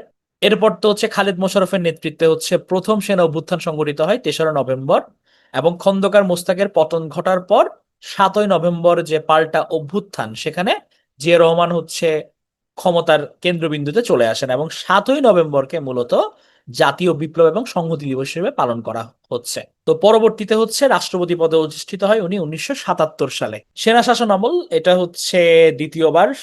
আচ্ছা, তোমরা যেহেতু অনেকে চ্যাট অফ করতে বলছে, আচ্ছা আমি অফ করছি। তাহলে 2য়বার হচ্ছে জারি করেছিলেন হুসেন মোহাম্মদ এরশাদ। তো সামরিক আইন জারি হলে কি হয়? মূলত রাষ্ট্রের সংবিধান স্থগিত করে সামরিক আইন বলবৎ করা হয়, এবং সামরিক আইন জারির মাধ্যমে রাষ্ট্রের নাগরিকদের হচ্ছে সাংবিধানিক এবং যে গণতান্ত্রিক অধিকারটা এটা খর্ব হয়ে যায়, জনগণের সার্বভৌমত্ব থাকে না। এরপর তো হচ্ছে যখন মানে এরশাদ সে ক্ষমতায় থাকার পর সে তো ক্ষমতা থেকে নামছে না, পরবর্তীতে আসলে দলমত নির্বিশেষে সকল রাজনৈতিক দল তার এগেইনস্টে হচ্ছে গিয়ে কি করে, তার এগেইনস্টে আন্দোলন করে। এবং 1987 সালে ঢাকায় অবরোধ কর্মসূচি পালিত হয় এবং পুলিশের গুলিতে নিহত হয় নূর হোসেন। আমরা জানি যে গণতন্ত্র মুক্তি পাক, স্বৈরাচার নিপাত যাক স্লোগান লিখে জরুরি অবস্থা জারি করা হয় 27 নভেম্বর 1990 সালে। এবং বাংলাদেশ মেডিকেল অ্যাসোসিয়েশনের একজন নেতা ডাক্তার শামসুল আলম মিলন উনি গুলিবিদ্ধ হন। পরবর্তীতে এরশাদকে পদত্যাগ করতে সে বাধ্য হয় এবং এরশাদ পদত্যাগ করে আলটিমেটলি বিচারপতি শাহাবুদ্দিনের হাতে উনি ক্ষমতা হস্তান্তর করেন। তাহলে 1990-এর গণঅভ্যুত্থানের মাধ্যমে গণতন্ত্রের পুনর্যাত্রা। তো 90-এ হচ্ছে গিয়ে এরশাদ পতনের পর, তারপর গিয়ে হচ্ছে আমাদের 91 নির্বাচন হয়, সেখানে খালেদা জিয়া উনি ক্ষমতায় আসেন এবং এটার মাধ্যমে কিন্তু আমাদের আবার যে সংসদীয় ধারায় প্রবর্তন এতদিন পর গিয়ে তারপর হচ্ছে আবার একটু দেশে হচ্ছে একটু ব্যালেন্স আসে। এর আগ পর্যন্ত হচ্ছে এরকম এই মানে আর্মির হাতে ক্ষমতা, রক্তপাত সবকিছুতেই গেছে। এবার আমরা একটু স্মরণীয় ব্যক্তিদের পড়ে আসি। জিয়াউর রহমান সম্বন্ধে আমরা এর আগে একটু করে পড়েছি, এখানে একটু ডিটেইল। তো বাগবাড়ি গ্রামে উনি জন্মগ্রহণ করেছিলেন, 19 জানুয়ারি 8ম ইস্ট বেঙ্গল রেজিমেন্টে যোগদান করেন। তাহলে স্বাধীনতার ঘোষণা এটা ভুল করলে চলবে না, 26শে মার্চ উনি দেন। পরদিন আবার 27শে মার্চ দিয়েছিলেন শেখ মুজিবুর রহমানের পক্ষে। তাহলে প্রথম দিন উনি নিজে বলেন এবং 27 তারিখ শেখ মুজিবুর রহমানের পক্ষে বলেন। তাহলে 1 এবং 11 2 নম্বর দুইটা সেক্টরের দায়িত্বে উনি ছিলেন, জেড ফোর্স ওনার নিয়ন্ত্রণে ছিল। তাহলে এগুলো হচ্ছে আমরা পড়েছি অলরেডি। উনি যখন ক্ষমতায় আসেন উনি কিন্তু হচ্ছে সংবিধানের প্রস্তাবনায় বিসমিল্লাহ রহমানির রাহিম এটা যুক্ত করেন, বাংলাদেশ জাতীয়তাবাদ ধারণার প্রবর্তন করেন। তা উনার খাল কাটা কর্মসূচি, বেসরকারি খাত উন্নয়ন, তারপর 19 দফা কর্ম পরিকল্পনা, এই জিনিসগুলো হচ্ছে কি ওনার খুব সিগনিফিক্যান্ট কাজ। আমরা এখন হচ্ছে গিয়ে বাইরের সঙ্গে যে সম্পর্ক দেখতে পাই, এত রেমিটেন্স আমাদের আসে বিদেশে, এটার জন্য কিন্তু ফুল credit goes to Ziaur Rahman. উনি চীন, আমেরিকা, মধ্যপ্রাচ্যের সঙ্গে কূটনৈতিক সম্পর্ক স্থাপন করেন, মানে বহির্বিশ্বের সঙ্গে যে সংযোগ স্থাপন, এটা ওনার একটা গুরুত্বপূর্ণ পদক্ষেপ ছিল। সার্ক উনি প্রতিষ্ঠা করেছিলেন, সেটা 21শে পদক গ্রাম প্রতিরক্ষা বাহিনী, এবং উনার সমাধি হচ্ছে শেরেবাংলা নগরে যে জিয়া উদ্যান আছে ওখানে অবস্থিত। 30শে মে উনি সামরিক অভ্যুত্থানে নিহত হয়েছিলেন। শেরেবাংলা একে ফজলুল হক আমরা পড়েছি, এখানে জাস্ট আরেকটু একবার রিক্যাপ। 1935 সালে উনি কলকাতা মিউনিসিপ্যালিটির মেয়র নির্বাচিত হয়েছিলেন, প্রথম মুসলিম মেয়র ছিলেন। 47-এ নির্বাচনে অবিভক্ত বাংলার প্রধানমন্ত্রী হিসেবে দায়িত্ব পালন করেন এবং উনার যে 1940 সালে 23শে মার্চ লাহোর প্রস্তাব, এটা আমরা সবাই জানি। হোসেন শহীদ সোহরাওয়ার্দী কলকাতা পৌরসভার কি ছিলেন, ডেপুটি মেয়র ছিলেন, আর মেয়র ছিলেন চিত্তরঞ্জন দাস। 1946 সালের নির্বাচনে বিজয়ের পর পূর্ব বাংলার মুখ্যমন্ত্রী হিসেবে উনি দায়িত্ব গ্রহণ করেন। প্রথম সংবিধান প্রণয়নে ওনার ভূমিকা ছিল। উনি পাকিস্তানের প্রধানমন্ত্রী ছিলেন, তবে 1959 সালে ওনাকে রাজনীতিতে নিষিদ্ধ করা হয়। 1963 সালে উনি মৃত্যুবরণ করেন। মাওলানা আব্দুল হামিদ খান ভাসানী, উনার সম্বন্ধে আমরা পড়েছি, মজলুম জননেতা, এবং উনার যেটার জন্য বিখ্যাত ফারাক্কা লং মার্চ 16ই মে ফারাক্কা দিবস নামে পরিচিতি লাভ করে। বঙ্গবন্ধু শেখ মুজিবুর রহমান, ওনার 66 সালে 6 দফা উত্থাপন, 69-এ বঙ্গবন্ধু উপাধি, 7ই মার্চ 71-এর ভাষণ এবং 25শে মার্চ সাথে গ্রেফতার হওয়া। 1972 সালে 10 জানুয়ারি উনি ফিরে আসেন, প্রধানমন্ত্রীর দায়িত্ব পালন করেন। 75 সালে হচ্ছে বাকশাল চালু করেন, 15 আগস্ট সপরিবারে হত্যা হন। তাজউদ্দিন আহমেদ বাংলাদেশের প্রথম প্রধানমন্ত্রী, উনি যুক্ত ফ্রন্টের নির্বাচনে বিজয়ী হয়ে প্রাদেশিক পরিষদের সদস্য নির্বাচিত হন। প্রথম প্রধানমন্ত্রী ছিলেন 17 এপ্রিল মুজিবনগর সরকারের। স্বাধীন বাংলাদেশের প্রথম অর্থমন্ত্রী এবং যুদ্ধবিধ্বস্ত দেশের অর্থনৈতিক ভিত্তি গড়ে তোলার জন্য উনি অনেক চেষ্টা করেছিলেন। প্রথম বাজেট তার হাতে প্রণীত হয়, তবে দলের ভেতর মতপার্থক্যের কারণে উনি কিন্তু মন্ত্রিসভা থেকে মানে উনি পদত্যাগ করতে কাইন্ড অফ বাধ্য হয়, না হলে হচ্ছে বাদ দিয়ে দিত, এরকম একটা অবস্থা। তো পরে হচ্ছে 3রা নভেম্বর 1975 সালে ঢাকা কেন্দ্রীয় কারাগারে জেল হত্যা, হ্যাঁ, এটাতে হচ্ছে উনি জাতীয় 3 নেতার সঙ্গে হচ্ছে মারা যায়। এম মনসুর আলী, তারপর হচ্ছে আরো মানে টোটাল যে ওনারা যে 4 নেতা ছিলেন, নজরুল আহমেদ, ওনারা সহ হচ্ছে মারা যান, হ্যাঁ, কামরুজ্জামান ওনারা সহ। তো জেল হত্যাকাণ্ড আসলে মূলত হয়েছিল আসলে খন্দকার মোস্তাকটা চিন্তা করছিলেন হচ্ছে আওয়ামী লীগের এই 4 নেতা যদি বেঁচে থাকে তাহলে আওয়ামী লীগকে পুনর্জীবিত তারা করতে চেষ্টা করবেন। তো ওই চিন্তা থেকে আসলে কেউ যাতে দাঁড়ানোর মতো না থাকে এই কারণে এদেরকেও মেরে ফেলা হয়। তো জেল হত্যা নিয়ে একটা ভিডিও আছে, এটা আমি আর এখন প্লে করছি না, পিডিএফ দিলে হচ্ছে এটা যারা ইন্টারেস্টেড তারা হচ্ছে দেখে নিতে পারেন। আচ্ছা, এরপর আমরা একদম চলে আসবো 2024-এ জুলাই বিপ্লবে। হ্যাঁ, জুলাই বিপ্লবের ঘটনায়। তো 5ই জুন আমরা জানি যখন কোটা বাতিলের পরিপত্রকে অবৈধ ঘোষণা করা হয়, এখান থেকে সূচনা জুলাই বিপ্লবের। এবং বৈষম্যবিরোধী ছাত্র আন্দোলন এটার আত্মপ্রকাশ ঘটে 1 জুলাই। এরপর হচ্ছে 6 জুলাই বাংলা ব্লকেড। 16 জুলাই আবু সাইদ পুলিশের গুলিতে নিহত হয়। 17 জুলাই কমপ্লিট শাটডাউন। মুগ্ধ 18 জুলাই নিহত হয় পুলিশের গুলিতে। আন্দোলনকারীরা 9 দফা দাবি পেশ করে। 21 জুলাই নতুন কোটা ব্যবস্থা নির্ধারণ করা হয়, কিন্তু এটা আলটিমেটলি হচ্ছে গিয়ে গণঅভ্যুত্থানের রূপ নিয়ে নিয়েছে অলরেডি। 27 জুলাই ব্লক রেইড পরিচালনা করা হয় আন্দোলনকারীদের ধরতে। 30 জুলাই হয় মার্চ ফর জাস্টিস। 3রা আগস্ট মিনারে গণসমাবেশ হয় পদত্যাগের দাবিতে, এবং 5ই আগস্ট শেখ হাসিনা পদত্যাগ করে ভারতে আশ্রয় নেন। এই দিনটাকে বলা হয় দ্বিতীয় স্বাধীনতা। এবং 36 জুলাই, তাহলে এখানে একসাথে হচ্ছে ইম্পর্টেন্ট ওই সময় যে ইভেন্ট গুলো হয়েছিল এগুলা। বাংলা ব্লকেট 6 থেকে 12ই জুলাই। কমপ্লিট শাটডাউন 18 থেকে 22 July. March for justice 31 July. Remembering our heroes 1 August. দ্রোহ যাত্রা 2রা আগস্ট। মার্চ টু ঢাকা 5ই আগস্ট। রেজিস্ট্যান্স উইক 13 থেকে 19 আগস্ট। শহীদি মার্চ 5 সেপ্টেম্বর। এগুলো কয়েকবার পড়লে এগুলো মাথায় থাকবে। বুকের ভিতর অনেক ঝড়, বুক পেতেছি গুলি কর। তাহলে এটা সেই আবু সাইদের বিখ্যাত অভিব্যক্তি। পানি লাগবে পানি, আমরা জানি মুগ্ধের সেই স্লোগান। জেনজিদের আন্দোলনটা বলা হয় জেনারেশন জেড। 1997 থেকে 2012-তে যাদের জন্ম, জেনজি 2012। বৈষম্য বিরোধী ছাত্র আন্দোলনের দেয়াল চিত্র সংকলিত গ্রন্থ হচ্ছে আর্ট অফ ট্রিউম্ফ। আর বিশ্ব ব্যাংক হচ্ছে একটা দেয়াল চিত্র প্রদর্শনীর ওই সময় আয়োজন করেছিল, যেটার শিরোনাম ছিল paint the sky make it yours, future Bangladesh in the eyes of the youth. আওয়াজ উডা ওই সময়ের খুবই একটা জনপ্রিয় হিপ হপ গান। এটা র্যাপার হান্নান হোসেন শিমুলের। ফ্যাক্ট ফাইন্ডিং মিশন এটার তদন্ত করেছে। এবং গণভবনকে আমরা জানি যে জাদুঘরে রূপান্তরিত করা হয়েছে, এটার নাম রাখা হবে জুলাই গণঅভ্যুত্থান স্মৃতি জাদুঘর। julyprotest.com এটা ছাত্র জনতার বিপ্লব সম্পর্কিত ওয়েব অ্যাপ্লিকেশন। বাংলাদেশ স্টাডিজ কোর্সে অলরেডি জুলাই অভ্যুত্থানকে অন্তর্ভুক্ত করেছে বেগম রোকেয়া বিশ্ববিদ্যালয় রংপুর, আবু সাইদের ইউনিভার্সিটি। জুলাই শহীদ স্মৃতি ফাউন্ডেশন আহতদের পরিবারকে সহায়তা প্রদানের জন্য গঠিত হয়। উন্নত মমশির এটা হচ্ছে আবু সাইদকে নিয়ে অঙ্কিত শিল্পকর্ম। শিল্পী শহীদ কবির এটা অঙ্কন করেছেন। আর এই সময়ের সেই জনপ্রিয় উক্তি আসছে ফাল্গুন আমরা দ্বিগুণ হব, এটা জহির রায়হানের আরেক ফাল্গুনের। 5ই আগস্টের অভ্যুত্থানকে মনসুন অভ্যুত্থান, বর্ষা অভ্যুত্থান আখ্যায়িত করেছেন কে? ডক্টর মোহাম্মদ ইউনুস। আর নাটক কম করো পিও, এই কার্টুনের শিল্পী হচ্ছে র্যাটস আসিফ। এটা খুবই মানে একদম সোশ্যাল মিডিয়ায় ভাইরাল একটা ডায়লগ, এখনো ব্যবহার করে। আর এই যে বিপ্লবের কিন্তু অন্যতম অনুষঙ্গ কি ছিল? গ্রাফিতি ছিল। হ্যাঁ, এই গ্রাফিতি ওয়ার্ডটা কিন্তু আসছে খচিত থেকে, যা এটা এক ধরনের কাউন্টার কালচার যেটা প্রচলিত সংস্কৃতির বিপরীত। এবং এই গ্রাফিতি গুলো মূলত অঙ্কিত হয় শুরু করে, যদি গ্রাফিতির ইতিহাস আমরা দেখি আমাদের বাংলাদেশে, কষ্টে আছে আইজুদ্দিন, এইটা থেকে লেখা শুরু। এবং এরপর হচ্ছে সুবোধ, সুবোধ তুই পালিয়ে যা, সময় তোর পক্ষে নেই।